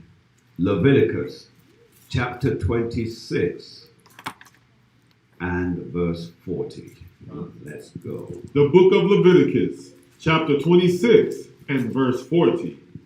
And if they shall confess their iniquity and the iniquity of their fathers with their trespass, which they trespassed against me. Why? Because we broke our covenant. We broke the law. You see, there's a difference between the covenant of promise and the law that was given to us. We broke it. And when we broke it, what did that mean? Can someone tell me, what did it mean? It's self-explanatory. We've dealt with it all the time. There's nothing in that. So what does it mean, brothers, sisters? What does it mean? What does it mean? Go ahead. Go ahead. we're broken to place ourselves on the curse. Say again. We're broken to place ourselves on the curse. If we broke it, what? When we broke it, we placed ourselves on the curse that was spoken about and said, "Run the ball and Let me hear what you're going to say. Said there was similar. Basically, you break it and you face the judgment. So if you break it, you face the judgment. All right, come on. All right, let's read it one more time. Leviticus chapter 26, verse 40. If they shall confess their iniquity and the iniquity of their fathers Go on. with their trespass, which they trespassed against me, and that also they have walked contrary unto me. Continue all the way through. Come. And that I also have walked contrary unto them, Go on. and have brought them into the land of their enemies. Go on. If then their uncircumcised hearts be humbled, and they then accept the punishment of their iniquity, then will I remember my covenant with Jacob, Go on. and also my covenant with Isaac, Go on. and also my covenant with Abraham Go will on. I remember. See, so you see, right in that verse there, it's covering everything. Verse 42 is covering everything. Covenant of Jacob, covenant of Isaac, covenant of Abraham. Now, precept, go ahead, let me hear. It shows 1 Kings 8:47. All right, let's. Yet, if they shall bethink themselves in the land whither they were carried captive, and repent, and make supplication unto thee in the land of them that carried them captive, saying, we have sinned and done perversely, we have committed wickedness. Come on. Good precept. Right. So, Lord, let's go back. Read. In 47, Second. You got to read Right. they was at, 8:47. It was I'm sorry, it was 1 Kings 8:47. 1 Kings 8:47. All right. Back to you, Captain. Come, Leviticus chapter 26, verse 42. Then will I remember my covenant with Jacob, and also my covenant with Isaac, And also my covenant with Abraham will I remember, and I will remember the land. Go on. The land also shall be left of them, and shall enjoy her Sabbaths, while she lieth desolate without them. And they shall accept of the punishment of their iniquity, because they despise my judgments, and because their soul abhorred my statutes. Now, this was a promise that was made to Jacob, Isaac, and Abraham. Come. This was a promise made to them. Are you with me so far? Come. Now, what verse did you stop, sir? That was verse 43 I stopped. 43? All right, read 44. Leviticus chapter 26, verse 44. And yet, for all that, when they be in the land of their enemies, I will not cast them away. Hold it. Now, this is very important. And this is why it's easy to read over and miss it. Read it again. And yet, for all that, when they be in the land of their enemies, Go on. I will not cast them away. Read. Neither will I abhor them, Read. to destroy them utterly, and to break my covenant with them. For I am Yahweh their God. Now, why did he not break the covenant with them? Why did he not break the covenant with them? Can someone please tell me? Go ahead, sir. Because of the promise he made to Abraham. Because of what? Because of the promise made to Abraham and Isaac and Jacob, because of our forefathers. The relationship we had with them was what saved our lives, basically. All right. So, because they broke the law, right? But he made a promise with Abraham, Isaac, and Jacob, and that was a covenant of promise. That was not broken. Come. And because that was not broken, that's why everything still stood for us to enter into the everlasting covenant that he has for us. Boy, it's so good when you see how he set this thing up. Come. Isn't it? And that's why today, when you hear people talk about promise, you don't understand promise. Come. Because if you understood promise, you understand you don't break it. You don't break a promise. Better you don't say, I promise. Better you keep your fat lips closed than to go and say it, because you put everyone in trouble. Can't? That's why the Bible warns us about making an oath or even a pledge. If you make it, you must follow through. I'm going to tell you, there was a sister, and my wife bears witness to it. Going back about 14 years ago, she made a pledge. And she made a pledge that she was going to do something. And it took her 14 years, but she completed the pledge just the other day. And to me, I was like, don't worry about it. She said, no, I made a pledge unto the Lord and I have to fulfill it. That shows that some of us understand pledge or an oath or a promise. You mustn't break it. Are we understanding this, brothers? Because you always make promises to children and you break it, not realizing that's drastic. You don't do that mess. All right, let's go back now. Let's finish. Read what you got. Read. You didn't get to verse 45, did you? No, sir. Let's get there. Leviticus chapter 26, verse 45. But I will, for their sakes, remember the covenant of their ancestors. See? Right there's your answer. I will, for their sakes, remember the covenant of their ancestors. Whom I brought forth out of the land of Egypt. Go on. In the sight of the heathen, that I might be their God. I am Yahweh. That's why when he comes back, he's going to make his entrance so drastic. The world is they're going to curse all sorts of words.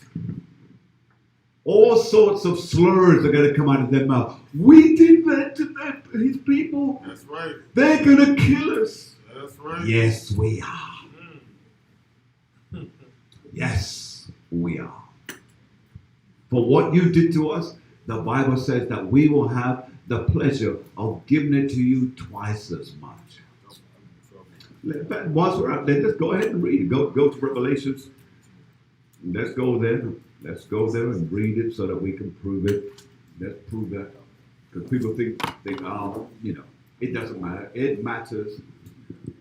Come, the book of Revelation, chapter 18, verse 6. Go on. Reward her, even as she rewarded you, and double unto her, double according to her works. In the cup which she hath filled, fill to her double. See that? Yes. Now, let's see. Let's make this very clear. And you need to make good notes here. All right?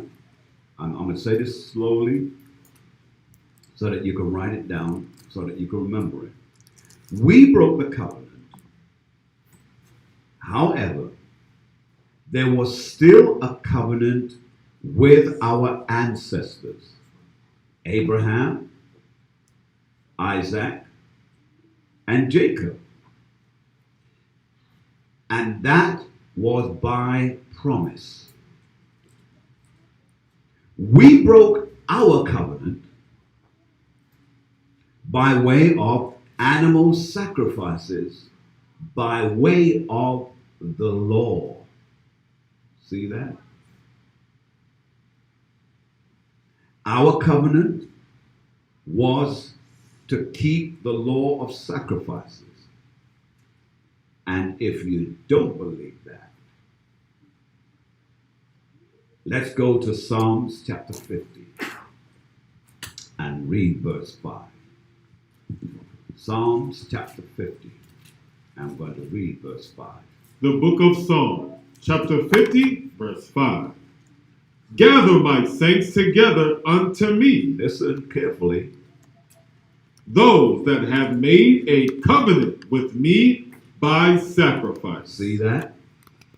We made a covenant unto the Most High God with sacrifices. We broke it. We broke it. Now, who broke it? The Israelites. In case any slow person's out there thinking, well, everybody broke it. Everybody didn't break it. Only Israel broke it because we made a covenant. Come? Come. All right. Now I'm nearly finished. I've only got maybe less than half a dozen scriptures, if that. Is everybody clear so far? Come. Right? Everybody clear? Yes. I beg your pardon. Can you repeat what you just read? Right. Right. For my notes. Okay. We broke our covenant.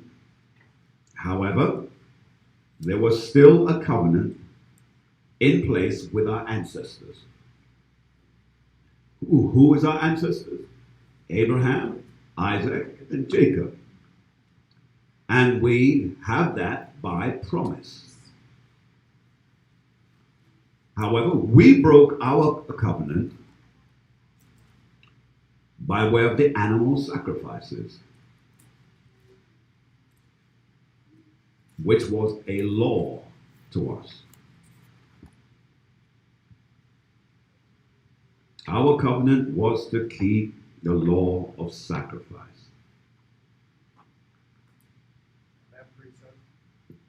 That was in Psalms chapter 50 and verse 5. Read it again for me, please, Captain. Yes, sir. The book of Psalms, chapter 50 and verse 5, it reads, Gather my saints together unto me, those that have made a covenant with me by sacrifice. By sacrifice. And remember, the covenant to us was that all of Israel, all 12 tribes, would inherit the earth. Now, the reason why I'm saying that is because Oftentimes, people will say, just the land of Israel. Nah, that's part of it.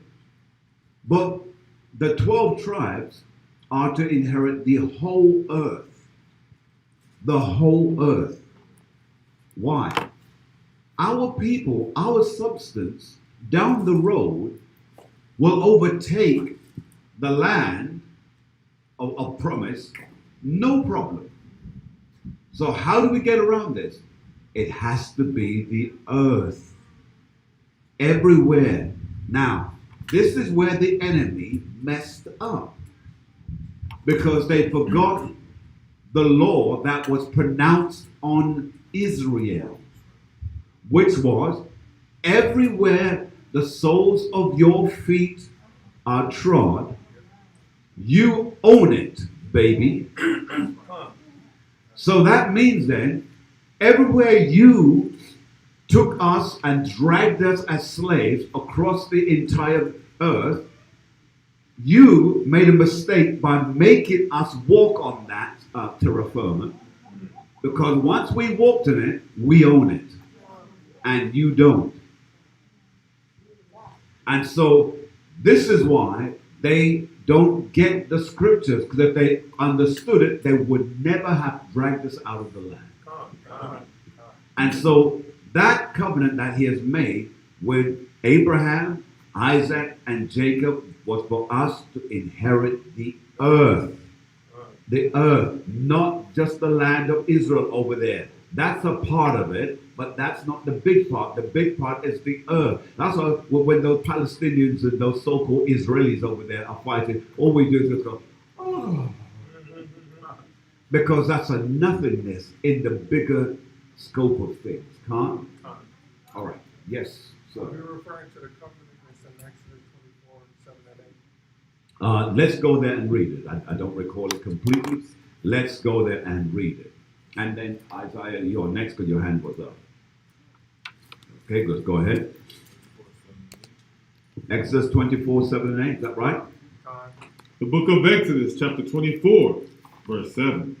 And he took the book of the covenant and read in the audience of the people. And they said, I remember now. all that the Most High have said will we do. And be obedient. And do what? And be obedient. And be obedient. Go on. And Moses took the blood and sprinkled it on the people and said, behold, the blood of the covenant which the Most High have made with you concerning all these words.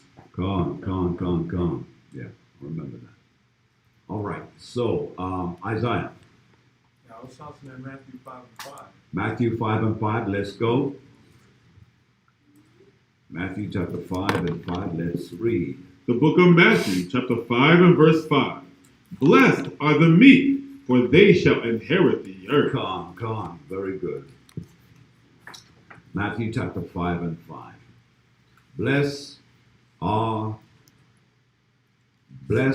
they which do hunger and thirst after righteousness. Blessed are the meek, for they shall inherit the earth. Blessed are they that mourn. So yes, and we are the blessed. That's why all of those points to us. Blessed are they which are persecuted for righteousness' sake, for theirs is the kingdom of heaven. Go ahead, sir. 2 Ezra chapter 6 and verse 8. And he said unto me, from Abraham unto Isaac, when Jacob and Esau were born, of him Jacob's hand held first the heel of Esau, for Esau is the end of the world. Read. And Jacob is the beginning of it that followeth. Come on. All right, now let's see if we can end this. We're going to go about 3 more scriptures. So let's go to Acts chapter 3 and verse 25, please. Acts chapter 3 and 25, let's read. The book of Acts, chapter 3 and verse 25. It reads, ye are the children of the prophets. See, so it's making it very clear. You are the children of the prophets. You are. Go on. and of the covenant And of the covenant. Go on. which God made with our fathers, Which he made with our ancestors, our fathers. Go on. saying, unto Abraham, Unto what? unto Abraham, Unto Abraham. Go on. and in thy seed shall all the kindreds of the earth be blessed. Boom. That's it. That's it. Psalms 148, verse 14.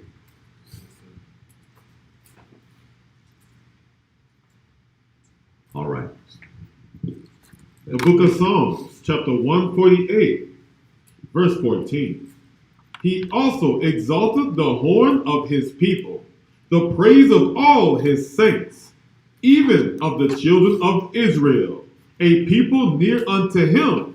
Praise ye Yahweh. Come on. So we are the children near unto him, right? All right. Let's go back to Acts. Let's finish up that verse by reading verse 26. Acts Yes, sir. chapter. 3:26. Yes. The book of Acts, chapter 3 and verse 26.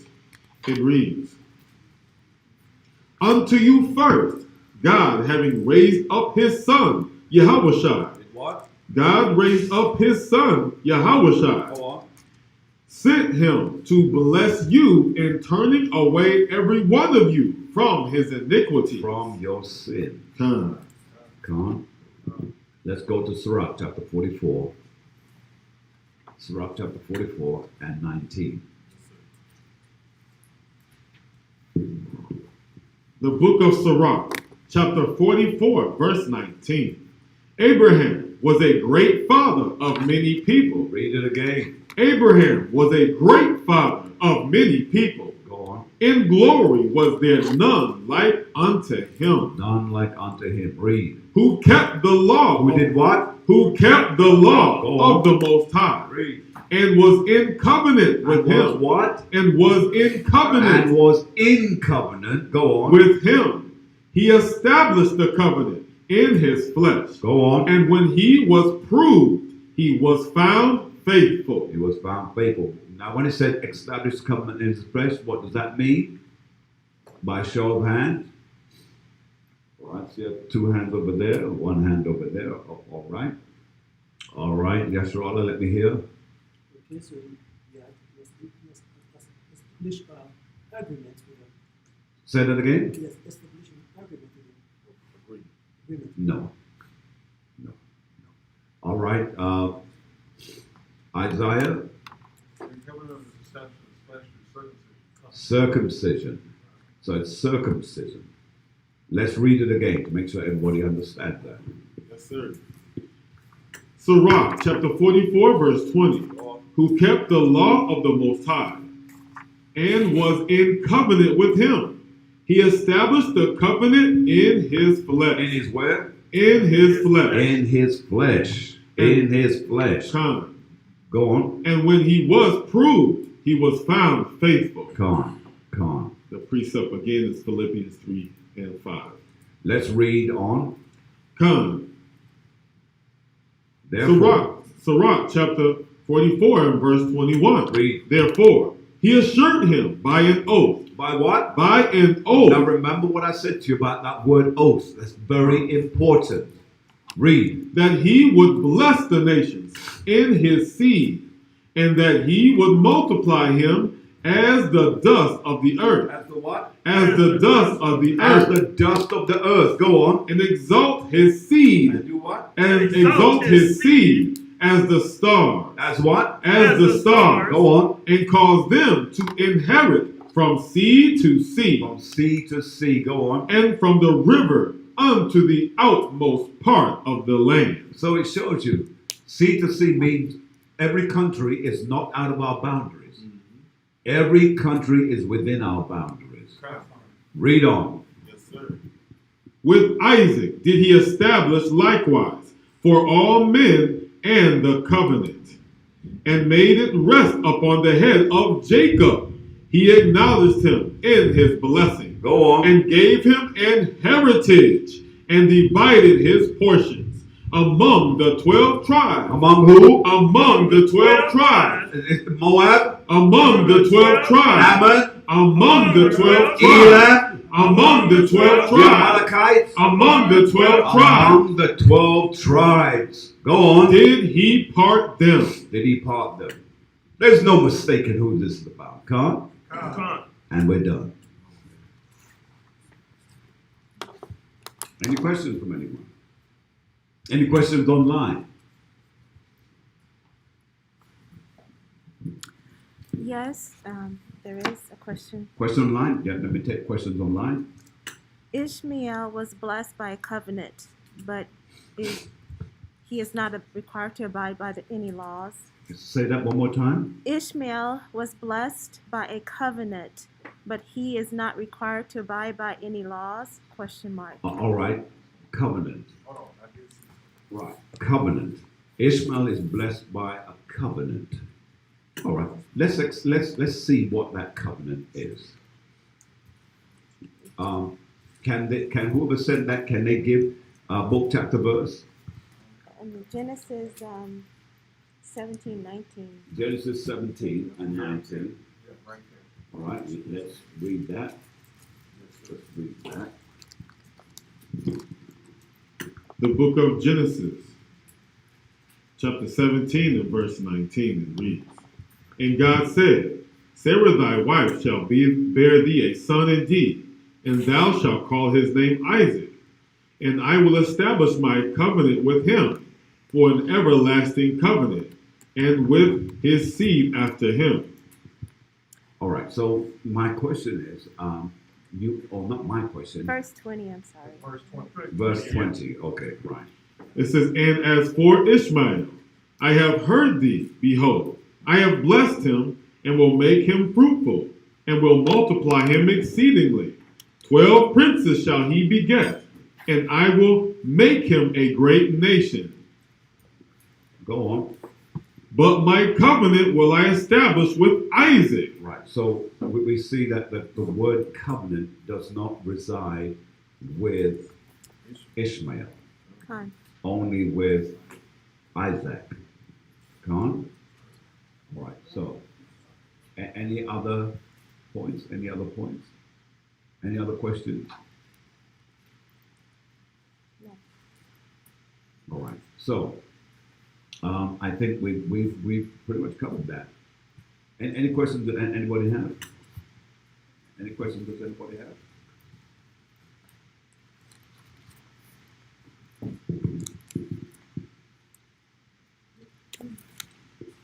So okay, go ahead.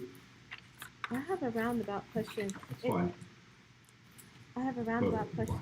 A question in the beginning, when the Most High created the men of the wicked, the men of the nations, the men of God. All right, so let me repeat what you're saying so that those online can hear. In the beginning, the Most High established the three types of men. the three types of men. So there are obviously other men in the world. There are other Besides men in us. the world. So the Egyptians, how do they fit in that equation? Let's go to Genesis chapter 10. Now, Genesis chapter 10, just as again, I always like to make things very easy. Genesis chapter 10 is always your go-to scripture to understand the different groups, where they came from, and how they have established. Okay? So if you just remember, Genesis chapter 10 is your go-to, then you can break it down from there and understand who it's speaking about. Now, Genesis chapter 10, verse 6. Now we're going to establish for you as the who's who. All right? Go ahead. The book of Genesis, chapter 10, verse 6. And the sons of Ham, Cush, and Mizraim, and Phut, and Canaan. And the sons of Cush, Seba, and Havilah, and Septa, and Ramah, and Septakah. And the sons of Ramah, Sheba, and Dedan. And Cush begat Nimrod, and began to be a mighty one in the earth. Go on. And he was a mighty hunter before the Most High, Wherefore is it said, even as Nimrod, the mighty hunter before the Most High, and the beginning of his kingdom was Babel, and Erech, and Akkad, and Calneh, in the land of Shinar. Jump to 12. Verse 12. And Rezin, between Nineveh and Calah. Here we go. The same is a great city.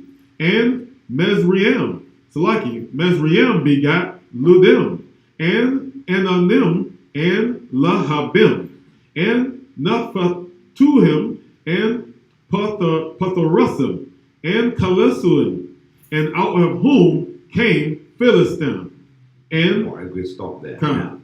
Now, Mizraim, that's your Egyptians. So they're derivatives of Ham. Everybody comes from Ham. The mightiest race on the earth originally was the black race, which was Ham. Ham was the mightiest of them all. And after Ham covered and conquered and owned everything, then came Japhet. Japhet, whom today we call Japhet, they now became vagabonds in the respect that they traveled from place to place to place to place. They didn't really establish an order. Now, you kind of know that when you read Genesis chapter 2 and verse 4. Sorry, Genesis chapter 2, from 2 down to verse 5. Because it is there that we see that the first people who are called Gentiles comes out of Japhet. Let's read it, sir. The book of Genesis, chapter 2 and verse 4. These are the generations of the heavens of the earth. Go on. When they were created, in the day that the Most High God made the earth and the heavens. Go on. And every plant of the field before it was in the earth, and every herb of the field before it grew. All right, let's stop. Go to Genesis chapter 10, read verse 2. Genesis chapter 10 and verse 2. The sons of Japheth, Gomer, and Magog, and Medai, and Javan, and Tubal, and Meshech, and Tyrus. Go on. And the sons of Gomer, Ashkenaz, Ashkenazi, those are the Jews today. Go on. and Riphtah, and Togarmah. And the sons of Javan, Elisha. Now, Javan, they are the ones that eventually later on became the Greeks. Go on. And Elisha, and Tarshish, Kittim, Tarshish, those who are Tarshish, those are the ones that became the Spaniards. Kittim were the ones who became the Romans. Let's keep going. and Dogdiam, Let me speak, sir. Go on. and Dogdiam. And by these were the isles of the Gentiles, See, the isles of the Gentiles divided. Go on. divided in their lands, every one after his tongue, after their families in their nations. In their nation. Come, Now, although they look small here, that was their beginning.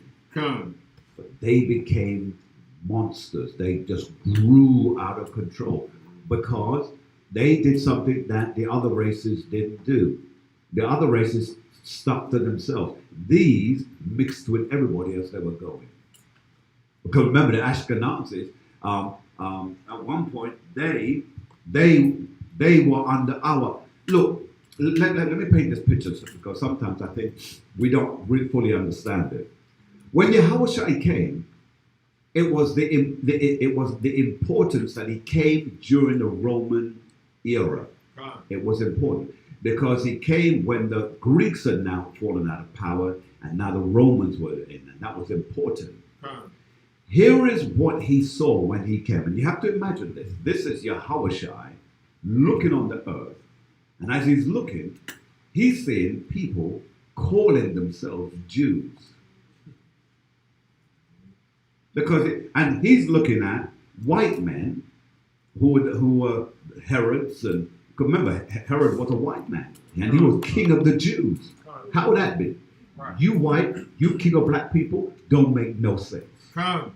But that's what he was doing. That's right. So when Yahweh came now, And he was a black man, and he had his fro, and he's looking around, and he knows he's a Jew, and he's seeing people who look like other nations calling themselves who he is. It was puzzling.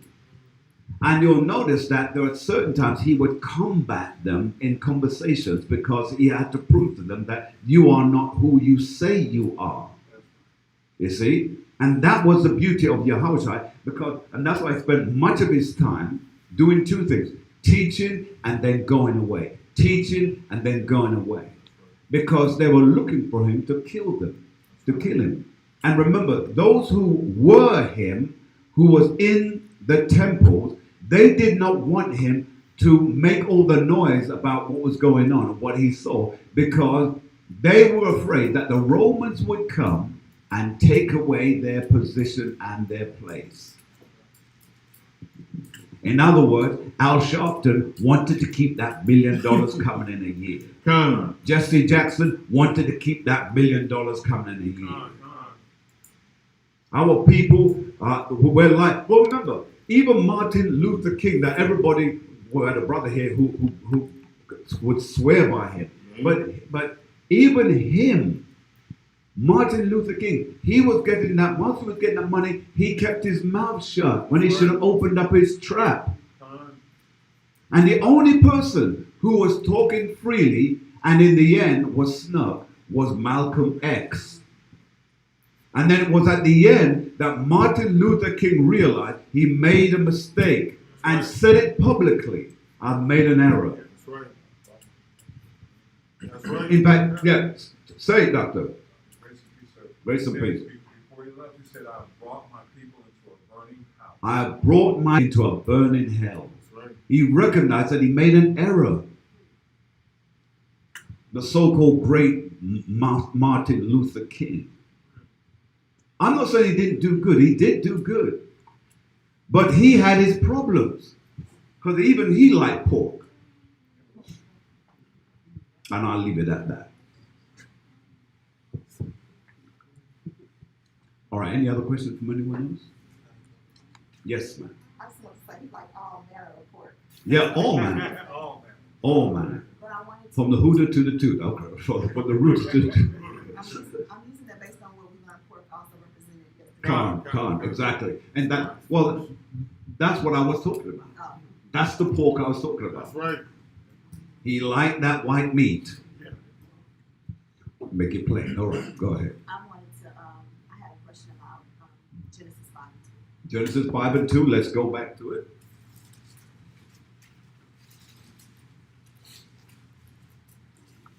Let's read. The book of Genesis, chapter 5 and verse 2. Male and female created he them, and blessed them, and called them their name Adam, in the day when they were created. So I never noticed that it said, and he blessed them. Yes. So it's a two-parter. Was the blessing given in the law? And then my second question is that a similitude for how the fathers blessed their sons thereafter throughout the generations? Got you. All right, let's read it again. So read it from the top. Yes, sir. The book of Genesis, chapter 5 and verse 2. Read it from the top. Salakia, verse 1. This is the book of the generations of Adam in the day that God created man, in the likeness of God made he him. Go on. Male and female created he them, and blessed them, and called their name Adam. That's why all male, all female were called Adam. Go on. In the day when they were created. The day when they were created. Go on. And Adam lived 130. All right. So back to your question. So your question was, and bless them, meaning what exactly? Meaning, what was the blessing that he gave them? Was it Okay. long life? Was Right. it the law? Yes. The blessing that was given to them here was the same blessing that goes back to chapter 1. Go forth and multiplied. Let's see where that is.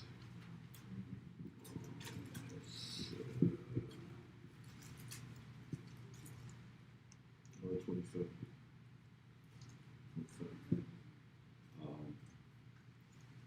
Yeah, go ahead and read those, sir. Come, the book of Genesis, chapter 1 and verse 27. So God created man in his own image. In the image of God created he him. Male and female created he them. Come. And God blessed them. And God said unto them, be fruitful and multiply and replenish the earth and subdue it. Go on. And have dominion over the fish of the sea. All right, stop there. So it's telling us here, this is about seed.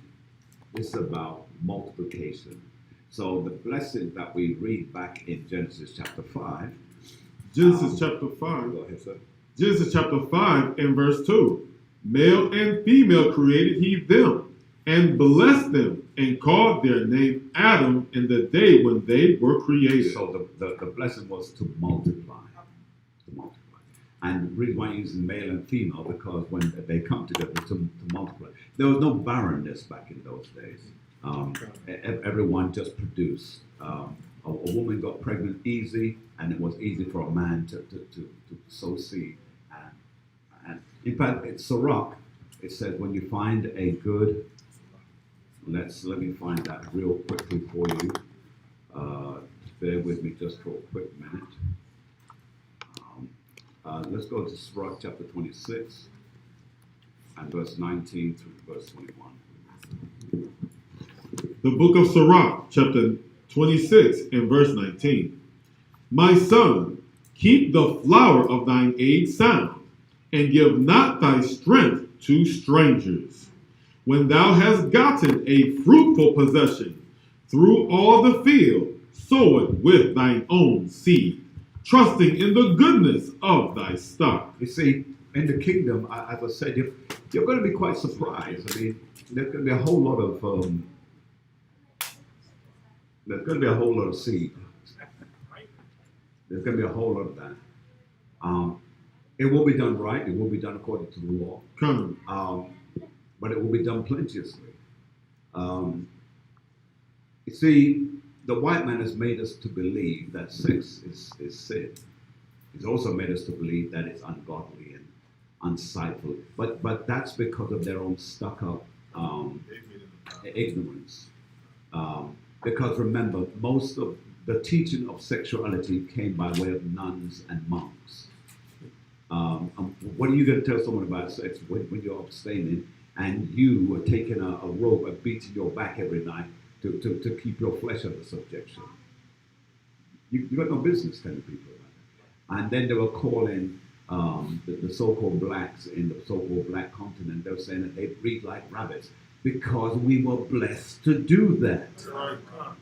You see? And in the kingdom, we're going to be blessed even the more to do that continually, because that will be part of bringing our brothers and sisters back into existence by way of regeneration. Verse 21. Yes, sir, read it.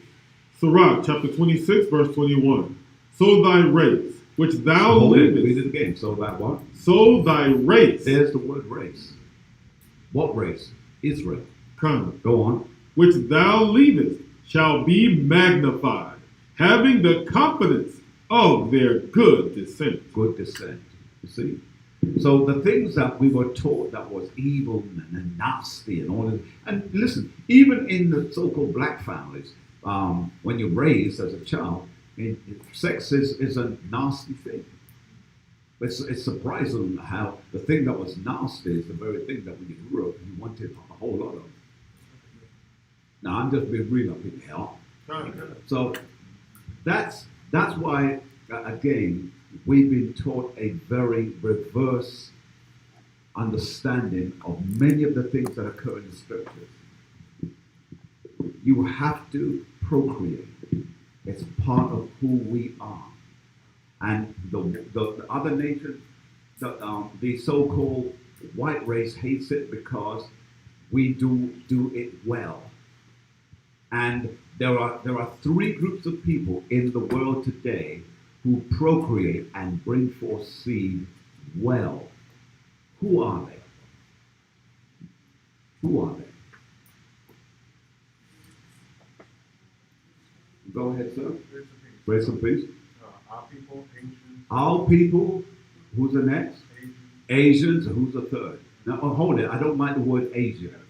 To tell that, I like, because Asian encompasses whatever. So our people, who's the next? Chinese people. Chinese people breed like bunny rabbits too. Who else? Elam. So you have the so-called Pakistanis or Indian, as they're called. That's what the white man called them. What is their original name? What are their origins? I see your hand, but I want someone else. What are their origins? What the so-called Pakistani, the so-called Indian, what is their origin? Yes, ma'am. They're Persians. They are the original Persians. They are that conquering race. People look at them now, they just can't believe that. You were the Persians? Yes. They were the Persians that when they set to sea, the sea, you could hardly see the sea because their boats covered everywhere. They were one of the greatest armies in the history of mankind. Don't play with the Persians. The Persians were no joke. That's why they had conquered so much. So the Persians, who are the Pakistanis today, and the so-called Indians. Yes, ma'am, go ahead. That makes sense because they always talk about China having a billion, India having a billion. Exactly. And if we weren't scattered everywhere, Absolutely. and aborting our babies, Absolutely. we would be at a billion too. Absolutely. And that's why the Chinese is another group that produces seed a great deal. And remember, the Chinese and Japanese, they have splintered off groups because it's the same people. People say, well, we're not the same. You are the same. Right. You are the same. Chinese, Moab, all of the other group, Indonesians and all of that business. The only reason why Indonesians are called Indian because they're mixed with Elam and the so-called Chinese. That's why they're Indonesia. You see? But all the Vietnamese, they're all the same. You're all the same. The Bible says there are 18 nations. So either the Bible is lying, and I know it's not, or you're lying, and I believe you are. See? So when it comes down to those people, and the reason why I tend to put a lot of emphasis, because I don't want you to get lost in the sauce. Because it's like we've all drank the Kool-Aid, and our head's been spinning for a while. But now we're sober. Let's speak what we know to be truth. Can't? That's how we should now operate. That's why when that Chinese lady came up in front of us the other day, and she said, well, so who are you? She said, I'm Asian. I said, no, be more specific, if you please. And they said, Chinese. What the heck's going on here? We can look at you and know that you're Chinese. Don't be playing with us up in here. Got no time for that nonsense, man. So we have to let them know who they are. That's right. I go to a lot of homes. When I go to the home, they like to, oh, you African American. I said, no, I'm not African. I'm not American. I'm not any of those things. Right? She said, so what are you then? Israel. Israel? Israel? You know Israel. I said, I am Israel. Because they see our color as being something else. And it's your job to make people educated as to who you are. When you're filling out the new census, you don't put in the census African American. Stop with that nonsense. Now you know you're Israel. I'm Israel. All right, I've got a question from online. Explain the difference between blessing and covenant again, please. Blessing and covenant. Okay, all right. Let's set the brothers. Let's put it out so the brothers can see if they will follow it. What is the difference? The question online is: what is the difference between blessing and covenant? Blessing and covenant. So, who can tell me here? You've been following for an hour and 2 hours, so you must know by this time. What is the difference between blessing and covenant? Yes. Grace and peace of God. A covenant is an agreement. That is an agreement. And a blessing is something that the Most High gives upon you when you keep the commandments.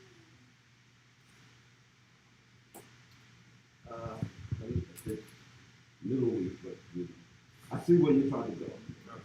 So I can't go against you with that because you're making a good attempt. But let's be more specific. Brothers, help him out. Don't let the brother sin. He's got the guts to say something. Some of you follow. Go ahead, sir.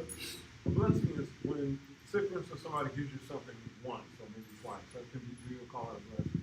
A covenant is an agreement, a contract with a person to say, I will continually do this throughout the generation. That type of scenario. In other words, it's like I have this agreement, agreement that, hey, you know what? All right, hold it. I'm going to add more confusion to it to make sure that you really get it.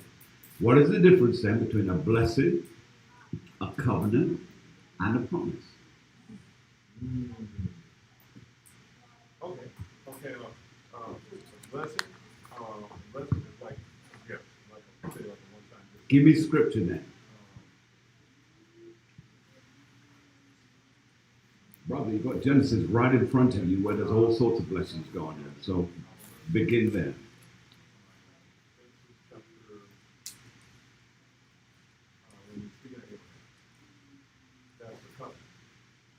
Let's deal with the blessing first. Let's deal with it in Genesis chapter 1 and verse 28. The book of Genesis, chapter 1, verse 28. God blessed them, and God said unto them, be fruitful and multiply. Notice, that's why you have to be aware of the words that I use. Read it again slowly. Let me just prove my point. Genesis chapter 1 and verse 28. And God blessed them. So it said God blessed them, right? And God blessed them, and then what? And God said unto them. Then he said, right? This is what he's about to say. Read. Be fruitful. Read it again. Be. Stop. Read it again. Be. Be. Be is a word that you can hinder. Can. You could either be it or don't be it. Can. So it's not saying that because he said be, it's going to happen. You have it's like the other word, let. The scripture says, let this mind be in you. Meaning then, you have the power not to let it be in you. That's right. So now he's saying, he says here, be what now? Be fruitful. So he's telling you, this is what you have to be. Whether you are or not, that's based on your actions. So he said, read it from the top, 28 from the top. And God blessed them, and God said unto them, be fruitful and multiply. So now, these are the conditions of your blessing. It's in multiplication. Go on. Come. And replenish. And in replacing. Meaning that once one is done, you replace that one and you keep on replenishing. Go on. The earth and subdue it. And subdue, here's the other blessing, means to take control. When you subdue something, subdue that man, you take control of it. So he's not doing whatever it was he was doing. Go on. And have dominion. And the word dominion means rulership, where we get the word kingdom. So dominion, king dominion. So kingdom means to have king rulership. Dominion here means you take rulership. Go on? All right. So now we understand blessing. Now the next one is promise.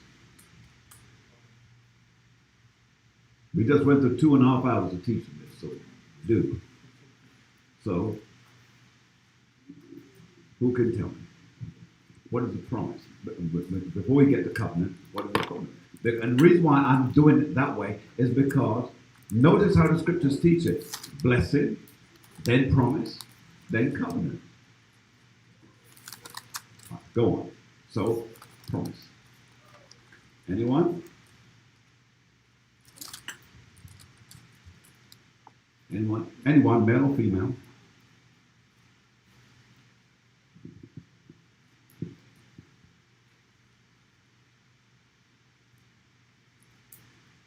Any promises?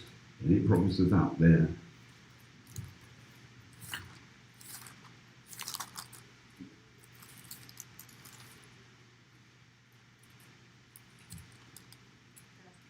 Yes, go ahead. Thank you. Thank you very much. Genesis chapter 17, verse 19.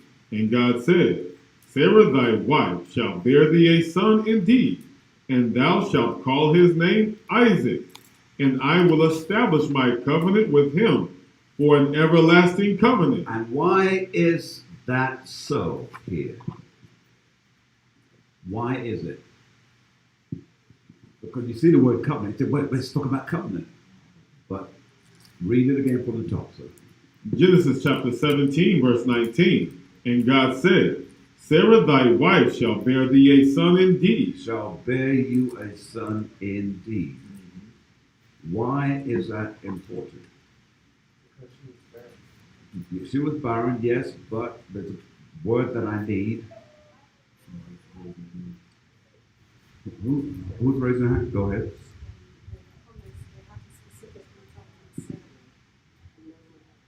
Well, no. Yes, it had to. Yes, in this case, it had to. But what I need is just a little bit more.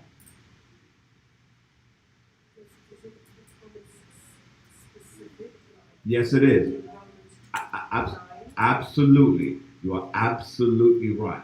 But I wanted a little bit more. Why is it says that? And God said, Sarah, thy wife, shall bear thee a son indeed. Right? And then it said, and thou shalt call his name Isaac. Why is that so important? Because Isaac now is whom? Whom is Isaac? What is he? No, he's the son of what? Promise. He's the son of the promise. Son. He's the son of the promise. You see? That's why it doesn't need to say promise there, because the moment the name Isaac comes up, because the name Isaac means laughter, because she was laughing at this promise that was made to her. Because the Most High said, or Yahweh said, I will be with you again, this time, down the road. You see? So that's what this is speaking about here. Can't? Because Isaac is a type and figure of Yahweh. He was a promise. He's a promise unto Abraham and Sarah. He's the promise. See? So that's why well done, Sister Wanda, for bringing that up. You see? Because as I said, if you remember the scriptures in place, and if you remember Genesis chapter 17, it's the one that is going to tell you about the covenants anyway. The covenant, I should say. And it's really talking about the beginning of the covenant. All right? That's why when you jump back, to prove that, read verse 7, sir. Yes, sir. Genesis chapter 17, verse 7, it reads, and I will establish my... There it is. Because he's going to establish, because it wasn't there before. So he says, and I will establish my what? My covenant between me and thee and thy seed after thee in the generations for an everlasting covenant. For an everlasting covenant.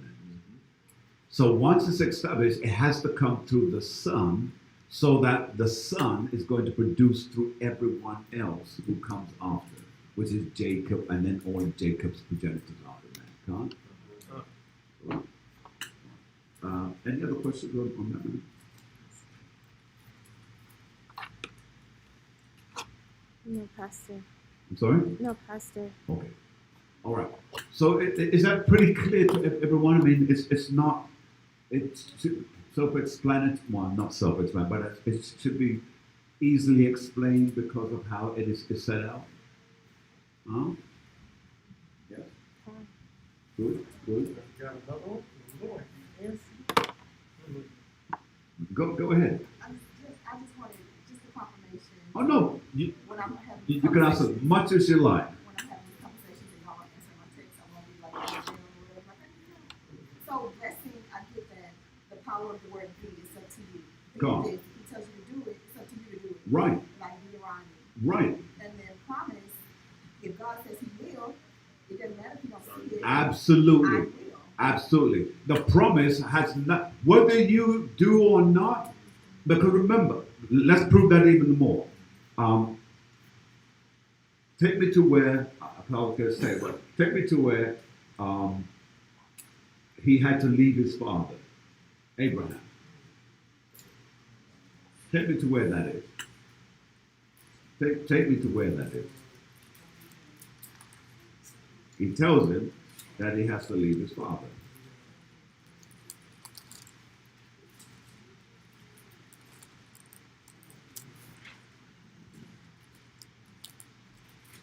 Tell me. Genesis chapter 12 and verse 1. Genesis chapter what? Genesis chapter 12 and starting verse 1. Go ahead, let's read, because that's the call of Abraham. The book of Genesis, chapter 12 and verse 1. Now the Most High had said unto Abram, Get thee out of thy country, and from thy kindred, and from thy father's house, unto a land that I will show thee. Why does he want him to get away? Because where your father's an idol maker, and he's into idolatry. He's the one making the idols for Nimrod and all of those people, and he won't leave that Hamite alone. So I need to remove you from your father. So, and plus, he relies on your father too much to be in that ungodly state. So you get away. Read on now. Verse 3. Verse 3. And I will bless them that bless thee. And I will bless them that bless you. Go on. And curse him that curseth thee. Go on. And in thee shall all families of the earth be blessed. All the families of the earth be blessed. Genesis chapter 27 and 39. 27 and 29. Genesis chapter 27, verse 29, it reads, Let people serve thee, and nations bow down to thee. Be Lord over thy brethren, and let thy mother's sons bow down to thee. Cursed be every one that curseth thee, and blessed be he that blesseth thee. All right. So now we see that Abraham leaves his father, right? And remember, the blessing is already on him, right? So jump now. We're still in chapter 12. Jump down to verse 10. Genesis chapter 12, verse 12. Therefore, it shall come to pass, when the Egyptians shall see thee, that they shall say, 10. We're going to 10. Verse 10, Genesis chapter 12, verse 10. And there was a famine in the land, and Abram went down into Egypt to sojourn there, for the famine was grievous in the land. Go on. And it came to pass, when he was come near to enter into Egypt, that he said unto Sarai, his wife, Behold, now I know that thou art a fair woman to look upon. Go on. Therefore it shall come to pass, when the Egyptians shall see thee, that they shall say, This is his wife, and they will kill me, but they will save thee alive. All right, so jump down to verse 14. Verse 14, it reads, And it came to pass, that when Abram was come into Egypt, the Egyptians beheld the woman, that she was very fair. Jump down to 17. Verse 17, And Yahweh plagued Pharaoh and his house with great plagues, because Sarai begat Abram's wife. And Pharaoh called Abram and said, What is this that thou hast done unto me? Why didst thou not tell me that she was thy wife? And Salaki, why sayest thou, She is my sister, so I might have taken her to me to wife? Now therefore, behold thy wife, take her and go thy way. And Pharaoh commanded his men concerning him, and they sent him away, and his wife, and all that he had.